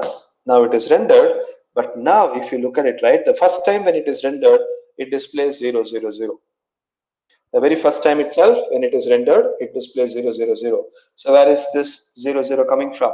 This is the current state of the model, right? Model.toJSON. The first time when you render, it takes the model state and it is rendering it. Okay, very good. But then when the model state is changing, when the salary is changing, when the HRA is changing, when the DA is changing, when the basic is changing, we are locating the respective DOM node and updating it. That is not what we want.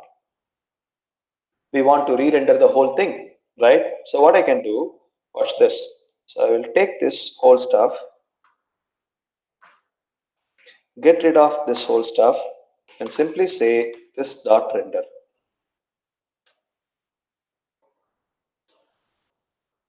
Right?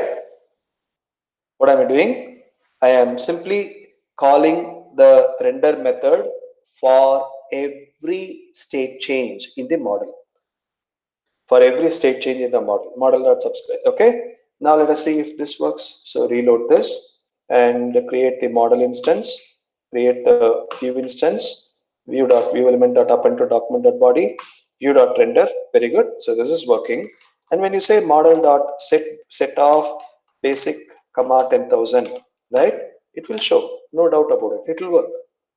But there is a minor problem here. What is the problem? I go to the text box, enter the data in the text box, and press a tab. This will appear here, but it will not appear in the text box anymore. Why? Simply because this text box is not the same text box where you entered the data. This whole HTML is re-rendered again and again and again for every model change. Right? It may sound absurd to you, but stay with me. I'll come back.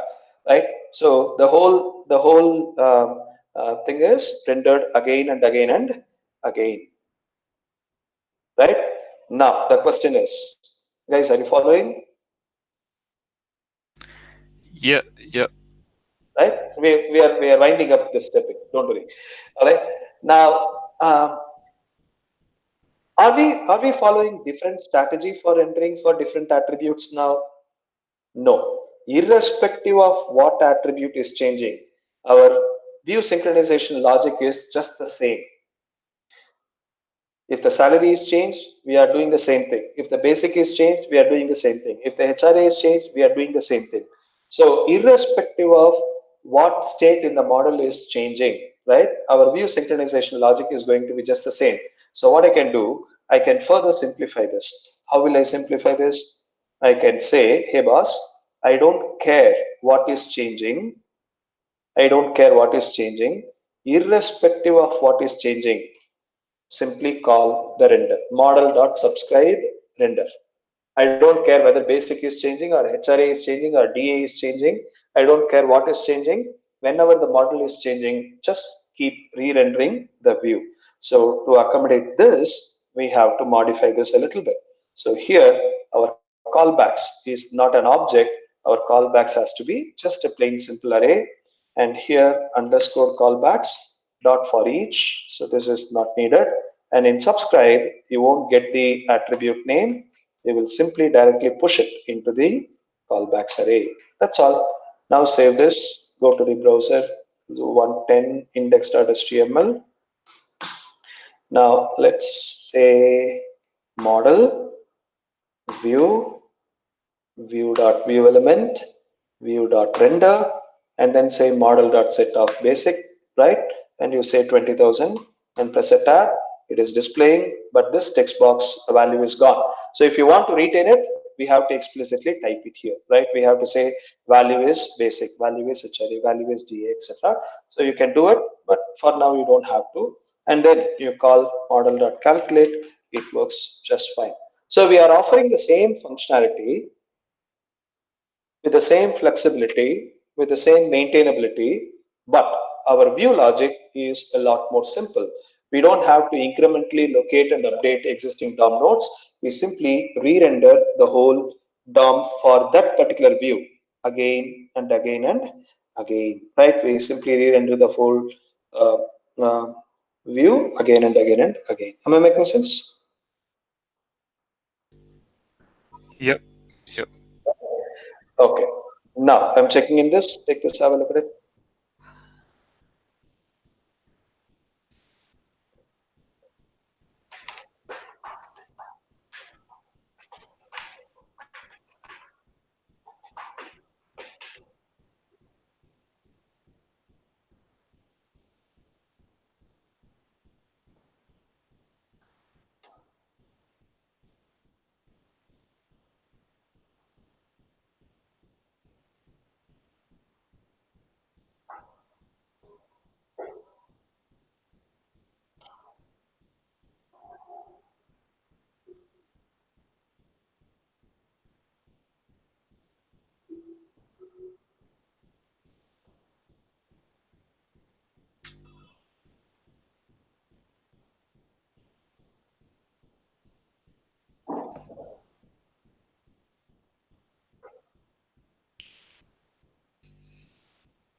Just checking. This solves number 10. Does it solve the problem that was happening in number 8? I think it was. Is that what it was? Where the view on the right-hand side, on the left-hand side, wasn't updating when you were doing the other view on the console. No. It was available on the console. The problem was the data was not retained in the text box. Oh, right.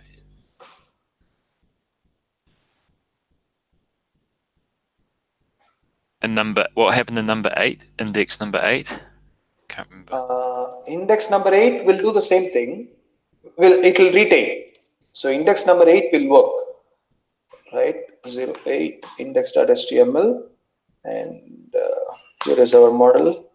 Here is our view, view.viewElement, view.render, and now you type 10,000 and press a tab. It will retain because you are not re-rendering the whole view. Right. We are updating the existing DOM one at a time. Okay, and what's the problem with number 8 compared to number 10? Like, obviously the ones... I'll come to that. So number 8 when compared to number 10 is that you write more logic for view synchronization.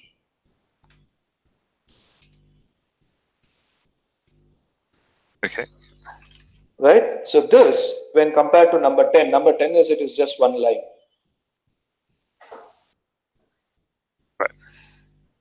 So when the application complexity increases, the number 8 index approach, this will become more and more complex. You will end up writing a lot of if-then statement, for each loop, etc., etc., etc., and that can make your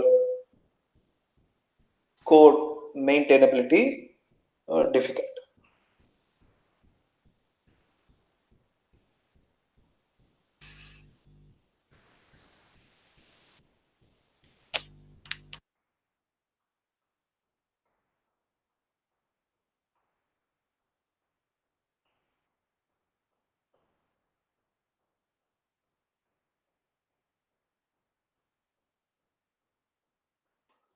All right. So now we have taken two approaches. We discussed about two approaches. One is an incremental approach. The other one is an all-in-one approach. Now let us look at the pros and cons of both the approaches. So in approach one, let us take the incremental approach. Right. In incremental approach, what is the advantage? The advantage is it is very efficient. Right. Why? Because we are updating the existing DOM nodes. We don't throw away whatever already created. We locate a particular DOM node and make the necessary changes, right? So it is very, very efficient. But what is the disadvantage? The disadvantage is we have to write a lot of imperative code, right? We have to write a lot of imperative code. we will end up writing a if conditions, switch case, for loops, blah blah blah. We will end up writing a lot of imperative logic that can make your code very difficult to maintain in the long run. Now, let us take the next approach, an all-in-one approach. So if we take the all-in-one approach, what is the disadvantage? The disadvantage is that it is very inefficient. Why? Because even for a very simple state change, we re-render the whole view. We throw away every DOM that is already created and we re-render the whole view, right? And that is a disadvantage, inefficient.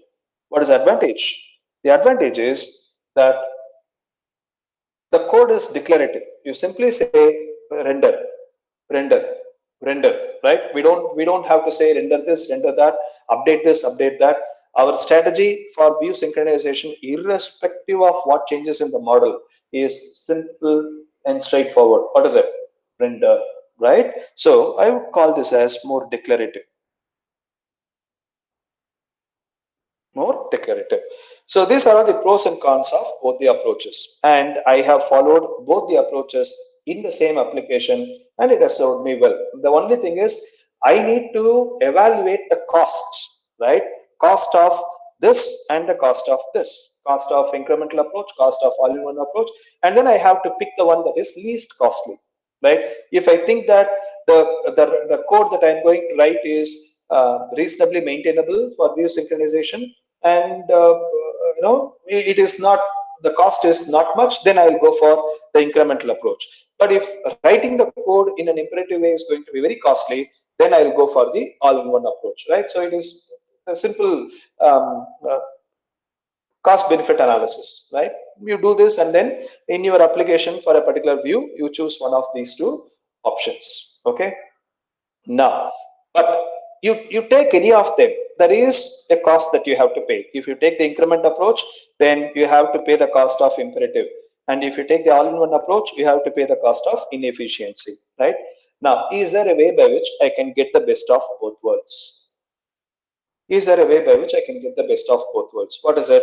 I want it to be efficient and I want it to be declarative as well. I want it to be efficient and I want it to be declarative as well. I simply, my logic for view synchronization should not be imperative. It has to be straightforward. Display it like this, that's all, right? And I want it to be efficient as well, right? I want to get the best of both worlds. Yes. How do you do that? This is what you achieve with the help of React. Right? So this is what we do with the help of React. So ultimately, what is the problem in our rich internet application, in our browser-based applications? What is the problem that React helps us solve? React helps us solve the view problem. Whatever we are discussing is only about the view. Whatever we are discussing is only about the view.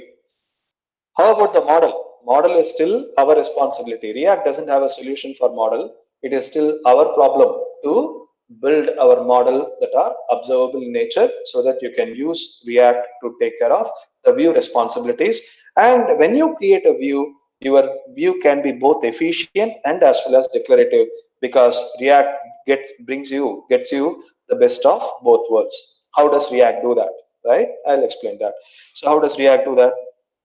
So let's say you have a HTML page. So this is our HTML page. And this HTML page is rendered like this here.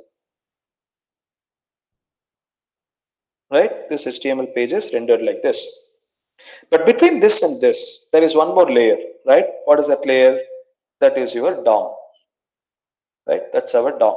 So your HTML is converted into a hierarchy of objects, and these objects are used for rendering. These objects are used for rendering. So these are what we call as the DOM tree, and the every object exposes APIs by which you can manipulate these objects. Right? I don't have to explain more about this, right? If I want to dynamically change what is being displayed, then if I want to dynamically change what is being displayed here, I have to change the respective DOM object. I have to change the respective DOM object, and the browser will ensure that those changes in the DOM objects are reflected in the browser accordingly, right, in the rendering. And what React does is very simple. Now, when you take jQuery, what jQuery does, jQuery, so if you take a text box, let us take this text box, right,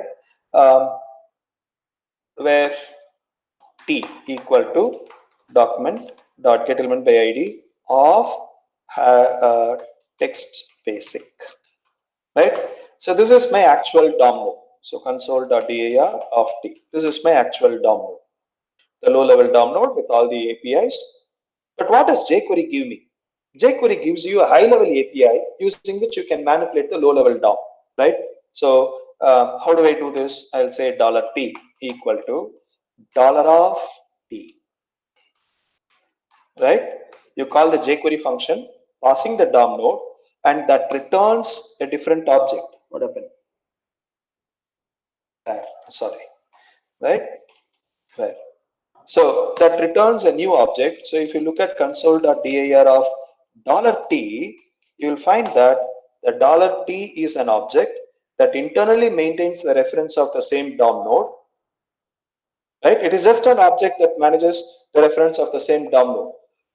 But then, what is the benefit that this brings to the table? This has high-level APIs using which you can manipulate the low-level DOM node. So if I call the jQuery object $T.hide, right, the text box will be hidden.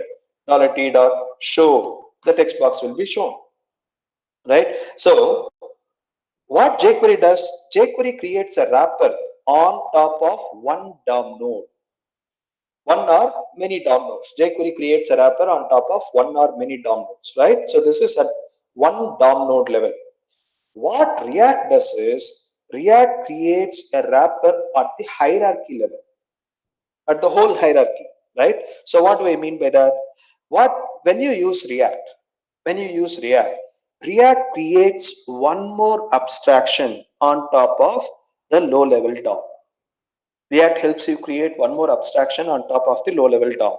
And that abstraction will also have similar objects mimicking the actual DOM, right? It will also have the similar objects mimicking the actual DOM. And React says that, hey, boss, you don't manipulate the actual DOM. You manipulate this hierarchy that I am giving to you. And I will take care of reflecting the changes in the actual DOM, and the browser will take care of reflecting those changes in the rendering, right? React will take care of reflecting the changes in the actual DOM, and the browser will take care of rendering those changes in the rendering medium. Now, why should I use this abstraction, one more abstraction? Why should I use the abstraction given by React? Instead, I can directly manipulate the DOM. Why should I use the abstraction given by React? Very simple. When you use the abstraction given by React, you get this advantage. What is it? Declarative advantage. And what React will do, React will update the changes in the actual DOM in an efficient manner. It will update only the DOM nodes that need to be updated in the actual DOM so that your rendering can reflect those changes, right? So when you are using React, you simply say, right? When you are using React, you simply say, hey boss, re-render. Anytime anything is changing, simply re-render the whole thing, right? But what React does, React knows how to figure out only the changes that need to be updated in the actual DOM, and it updates only the DOM nodes that need to be updated, and so your rendering can be more efficient. So this is how you get the best of both worlds, right? So we want the simplicity of all-in-one approach with the efficiency of with the efficiency of incremental approach, and React gives you the best of both worlds. When you use the abstraction, right, created by React, then you follow more of a declarative approach to say, hey boss, my model is changed, re-render. My model is changed, re-render. My model is changed, re-render. Right? You simply say only render. You define a template and you simply say render. React will figure out only those DOM nodes that need to be updated in the actual DOM tree and update only those DOM nodes, right? So you get the best of both worlds. Now, this layer that React creates, that mimics the actual DOM is called as the virtual DOM. So this is not the actual DOM. This is a representation of the actual DOM, right? So that is why it is called as the virtual DOM. Am I making sense? Yep. Okay. All right. So now let me take a quick status. Are we all good? Or are you finding the discussions useful? Or am I talking things that you know already? We're still pretty basic here, right? We're still like doing a lot of background ground level. Yes. Right, yeah. Because that is what people wanted to know, right? Yeah. No.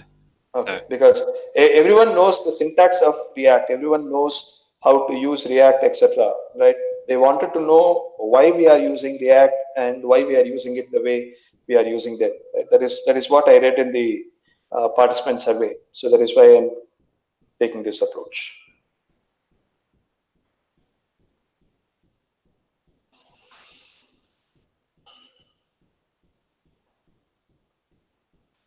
All right. Okay. So now let us dive into React. So let me quickly take you through how to create a view using React. Is there anyone who is completely new to React here?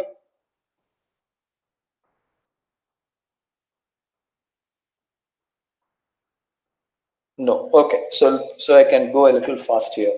Okay. So let me use React. So I'm not going to spend time on setting up an application using create React app, etc. for now. I'm going to use plain simple HTML page. Okay. So to discuss that idea, and then we will jump into the model management part. So React.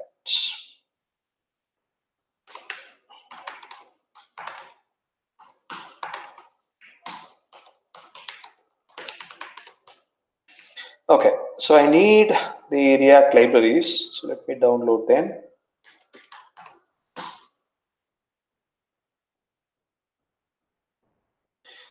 Docs, video and links. Here we have.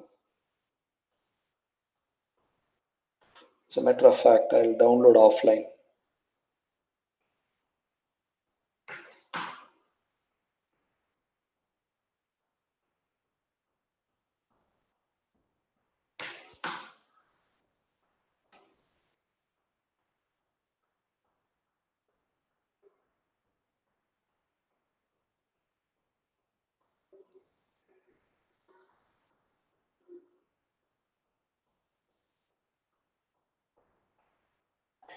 Okay. Now, let's create a simple page. Sorry.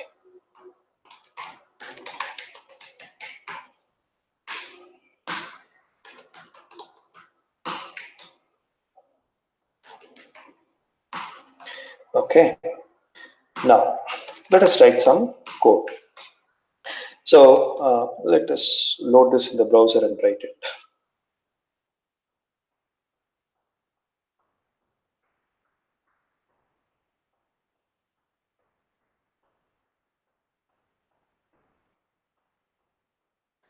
Okay.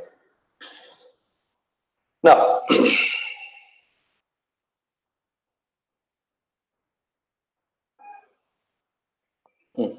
so React exposes all its functionality through a top-level object called React, and React DOM exposes all its functionality through a top-level object called React DOM. Okay.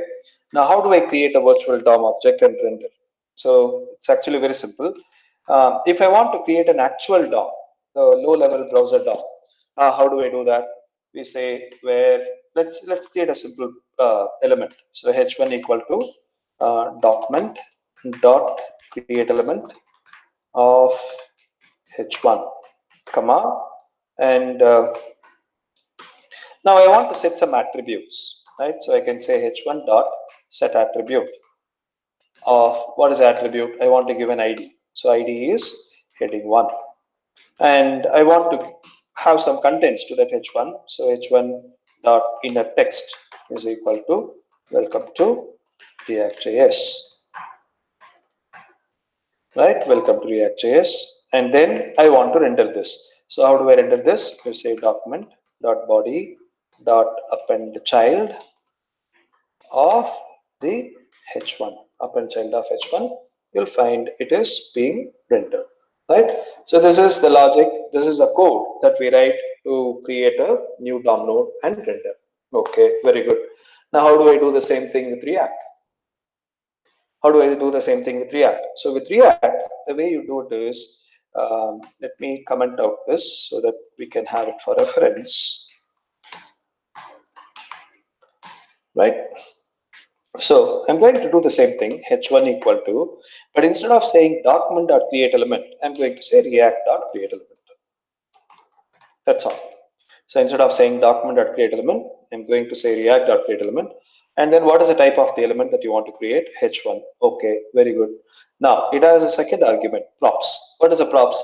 All the attributes that you want to set, right, can go in as a prop. And see, in the case of low-level DOM API, if you have to set 3 props, three attributes, you need to write 3 lines of code. h1.set attribute, h1.set attribute, h1.set attribute. You have to write it 3 times. Whereas in React, you can pass an object that has all the attributes and their values. The attribute name is the key, the value is the value of that particular attribute. So here I can say, what is it? ID, right, is heading 1. Make sense? So you pass an object. So if you have to set multiple attributes, you can say comma key colon value, comma key colon value, comma key colon value. You can set. And then the children, what should be the contents, right? So what we pass as another statement, what we write as another statement to display the contents, you can do it as a third argument here. You say welcome to React.js. Right, welcome to React.js, and hit enter. Now we have created a virtual DOM. We have not created the actual DOM. We have only created the virtual DOM. So do a console.dir of h1. You'll find that it is a normal JavaScript object, but it is a React element, right? And what does it have? It has basic data. Whatever you gave, it has all that as a part of the attributes in the object. Then where is the actual DOM? The actual DOM is created only when you render the virtual DOM, right? So let us render the virtual DOM. So I'll say that is where the React DOM comes into picture, the second library that we added. So React DOM.render, what is that? H1 element. Where do you want to render it? I want to render it in the document.body. Hit enter. You will find that element being rendered here, right? But there is a warning. What is the warning? The warning says that rendering components directly into document.body is discouraged since its children are often manipulated by third-party scripts and browser extensions. This may lead to subtle reconciliation issues. Try rendering into a container element created for your app. Basically, what it says is don't directly render components in the document body. Create an element for your application and render it only in that particular element. So let us do that. Here I will say this body has a div called root, and in the browser, let us do the same thing. Create a h1 element, render this, but just don't render it in the document.body. Render it into document.getElement by ID of roots, right? Document.getElement by ID of root. So you are rendering it, but no errors, right? But with no errors. So what we wrote in 4 lines of code, we are able to express it in just 2 lines of code, right? This is the simplicity that I was talking about, right? It's very simply, very easy to construct your view, right? Okay, where is the efficiency part? Where is the efficiency part, right? So what I'd like to do, I want to write this logic, right, on demand. How? Let's say we have a button. let's say we have a button and button render and value equal to render. I have a button and I want this element to be rendered when the button is clicked. I want this to happen when the button is clicked. So let me copy this. I want to write the logic here. So I'll say window.add event listener of load comma init and function init where button render equal to document dot get element by id of button render and I'll say button render dot add event listener of click comma on button render click and then function on button render click. What do you want to do? I want to do this, right? So whatever we did in the browser, I want to do it when the button is clicked. That's all, nothing much, right?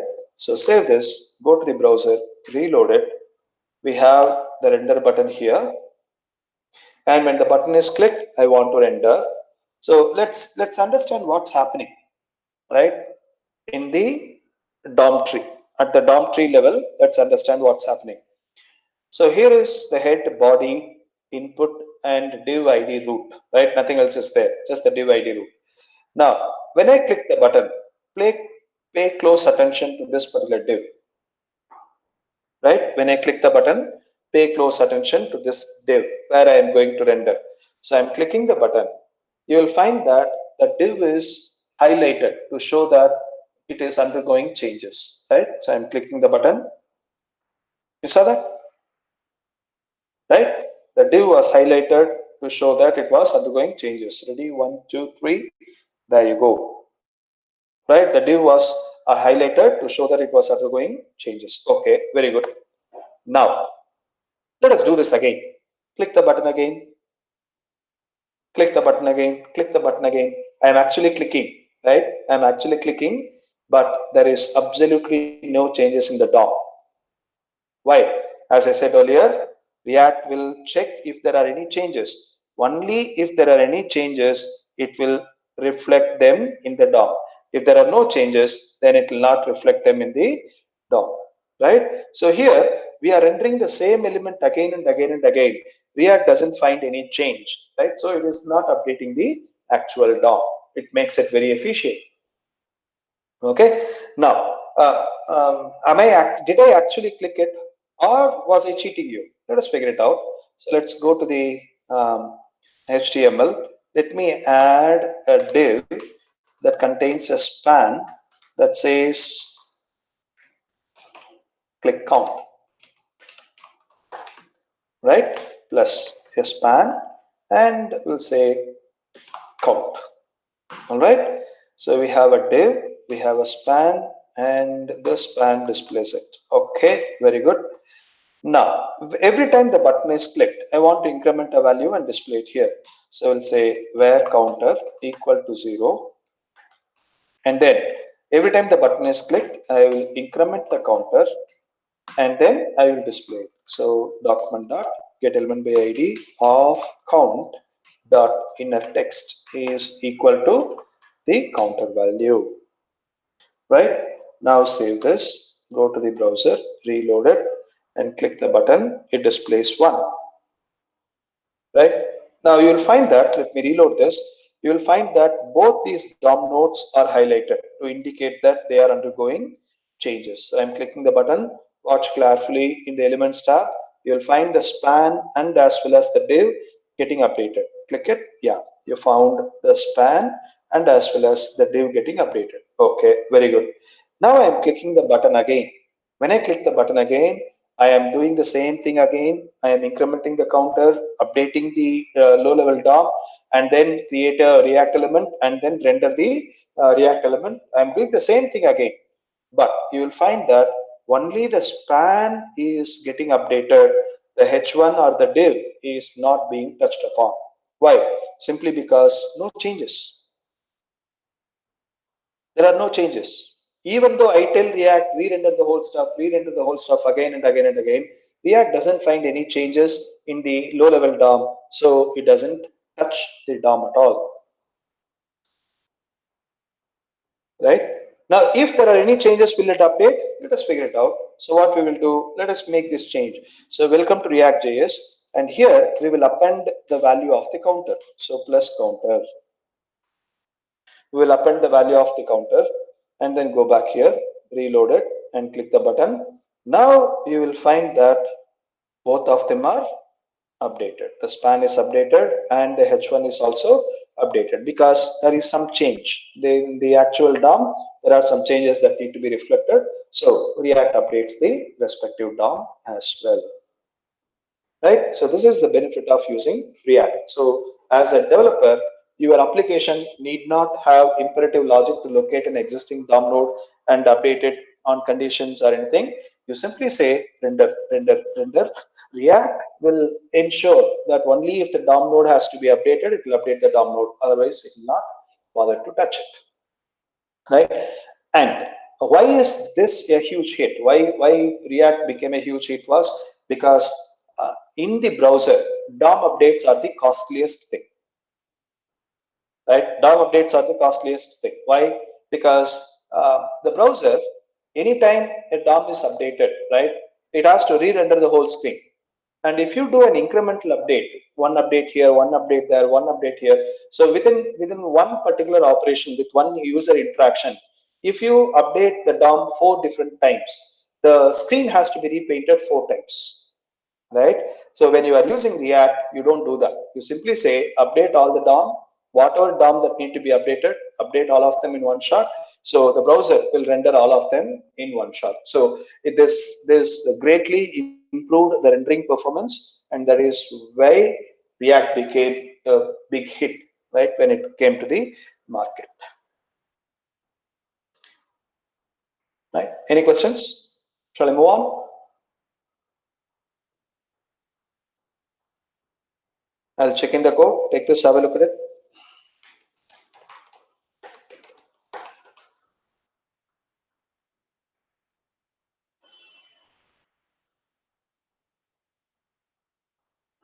Okay.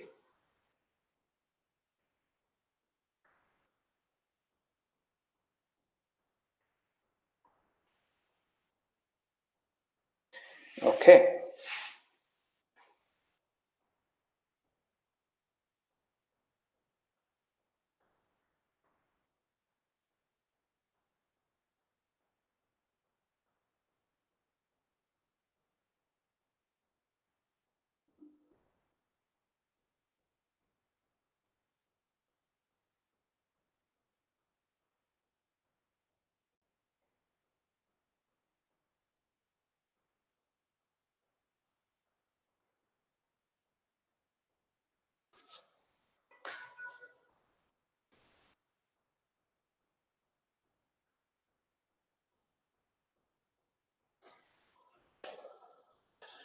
When do you want to break for lunch?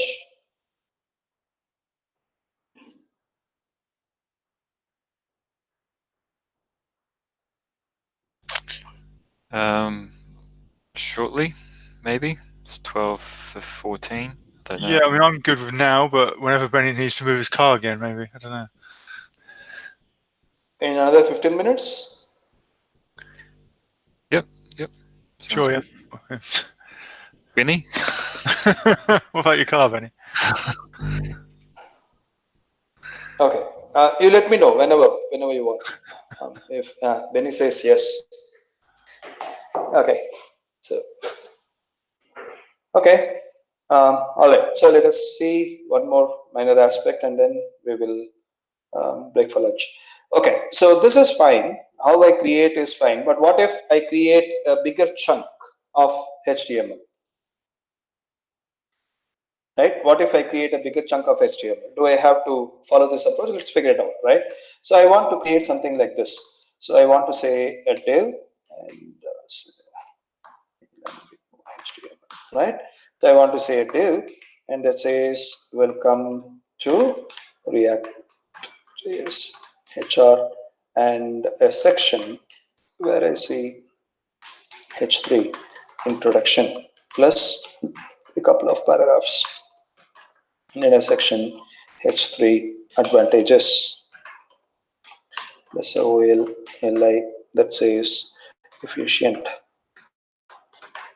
and li, let's say, is declarative, right?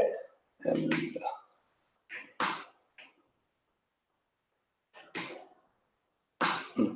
so this is what I want to create. This is what I want to create. So how will I create this in React? So let us say 02 intro. So in React, if I want to create it, right, I have to create it like this. So let's say where app element is equal to React dot create element of a div, comma, null, right? And then what are its children? Its children is a h1, a hr, and one section and another section. So these are all its children. So we will say React dot create element of a h1 comma null, and it has introduction. Now welcome to React.js, and then a hr. So React dot create element of a hr, and then comma React dot create element of a section, comma null, comma its own children, and React dot create element of another section, comma null, comma its own children. So what this will have, React dot create element of a h3, comma null, comma introduction, and then comma React dot create element of a paragraph, comma null, comma some contents, and we will also have one more. So what is the paragraph contents? This is the paragraph contents. So copy this, paste it here, and copy this.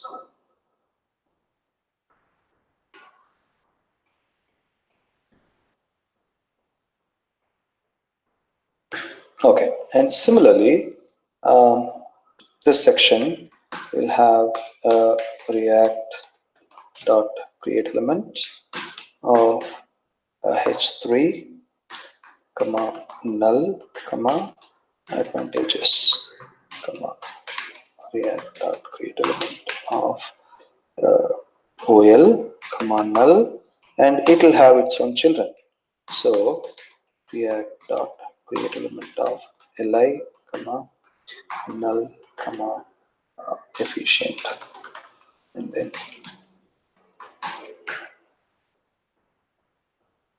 efficient declarative, right? And now I want to render this app element here. I want to render this app element here, right? So now let's say 02 intro. Now you click the button, you will render that whole stuff, right? So we have rendered the whole stuff, nothing, no doubt about it. Okay, very good. But then I also want to render this div as a part of our React element. I don't want to display this div as a separate element. I want to display this as a part of our React element. So let us do that. So I'll cut this and paste it here, right? So after the h1 hr, I'll paste it. So this has to become what? React dot create element of a div, comma null, comma that will have its own children. What are they? One span, create element of a span, and comma null, and what will this contain?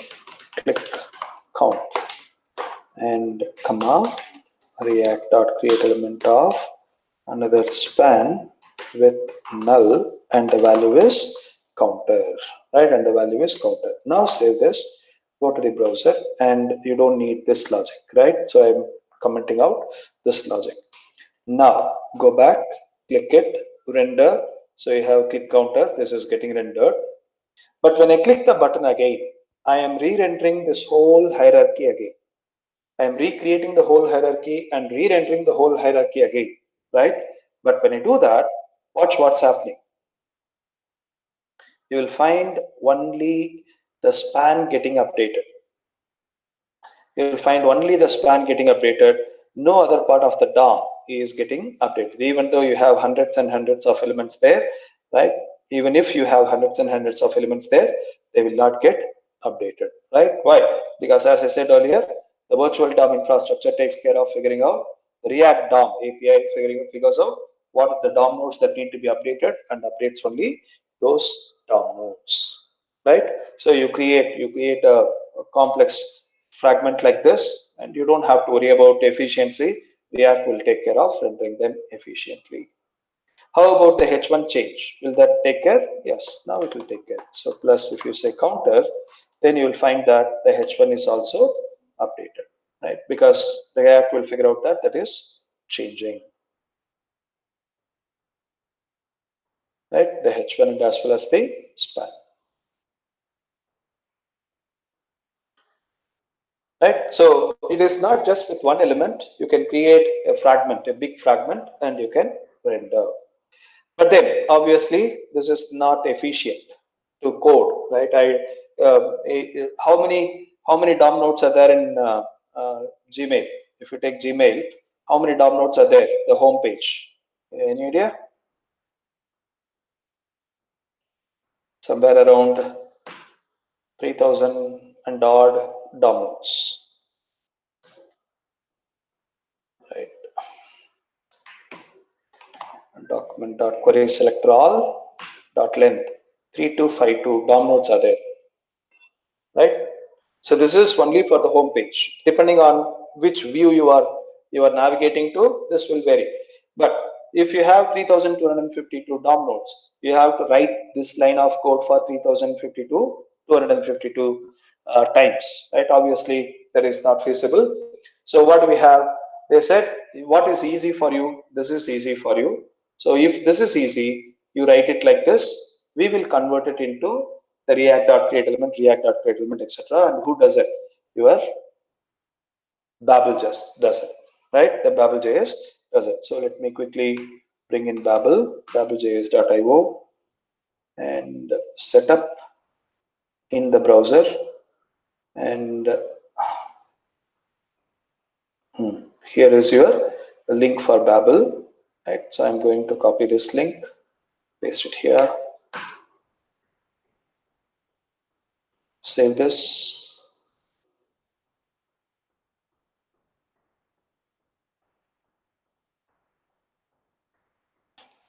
Okay. Now let's say save this as in 03 jsx.html, right? So instead of typing this react.createElement, etc., the only thing that I'm going to do is just copy and paste the actual HTML as it is. Whatever we have here, I'm simply going to copy and paste this, and note that I am not enclosing them within a string.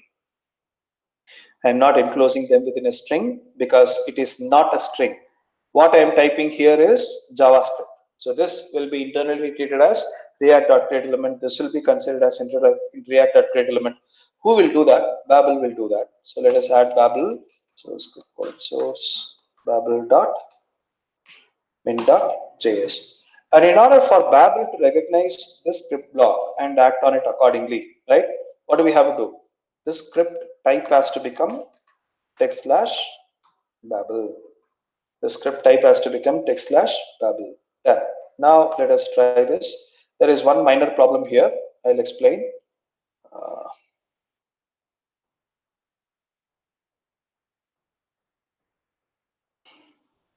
Right? It says that unterminated JSX contents. Why? This was working in HTML. This was working perfectly fine. Right? Now in Babel it says it is unterminated JSX. Why? Simple.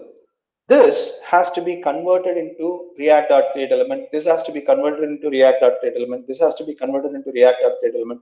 So all these XML representation has to be converted into React.createElement, React.createElement. So what need to happen?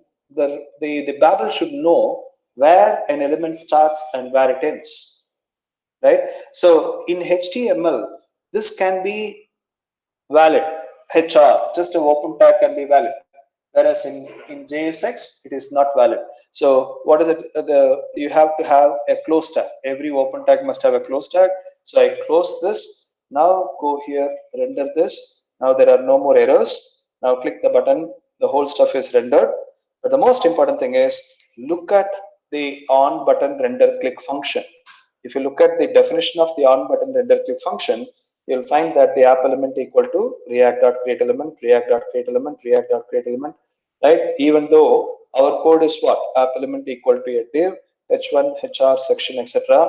Internally, Babel has converted them into react.createElement, right? So this is JSX is just a different way of creating your view. Why is it called JSX? Because this is JavaScript in XML format. So what you write is not XML, what you write is not HTML, it is JavaScript in XML format, right? So that is why it is called as JSX. Okay, very good. But then I want to display the counter, right? I want to display the counter. How will I display the counter? Let's have the div and slash div and span and click counter, right? And span. Now this is where I want to display the counter, right? This is where I want to display the counter. So anything dynamic, use the single flower brackets, right? This is the template syntax, interpolation syntax. Anything dynamic, use the single flower bracket syntax and say counter. That's all. Save this, go to the browser, reload it, click the button, it is rendered, and click it, click it, click it. The counter is changing. But if you look at the elements, even though you are entering the whole stuff again and again and again, only the span gets updated, right? So there is absolutely no difference. The only difference is how you express your intent.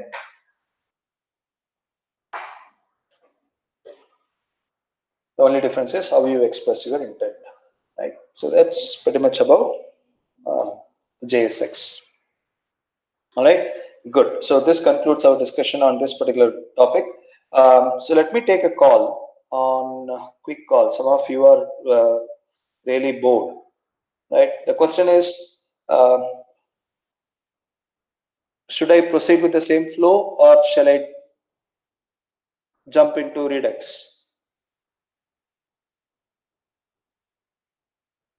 How much more React is there to go? I mean, if you jumped into Redux, would we be missing any core details that we should be aware of?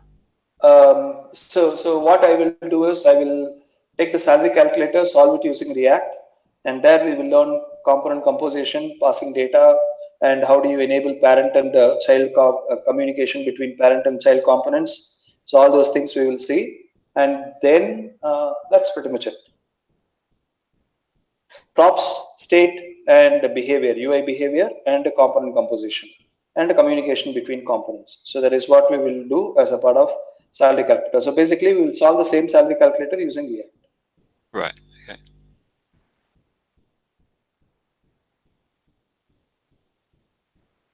Right. Okay. Benny says sounds good. Others, your feedback.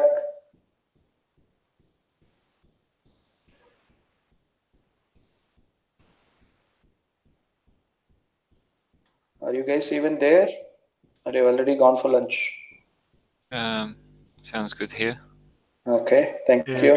go for it, yeah. Okay, good. All right, so we'll proceed with the same flow, and then when you thanks, Robert. Okay, and be back in 1 hour. We'll continue the discussion. 1 hour is good, right, for lunch? Yep. Good. What Thank time you. will we be back? What time? Half an hour? 1 hour? 1 hour, 1 hour.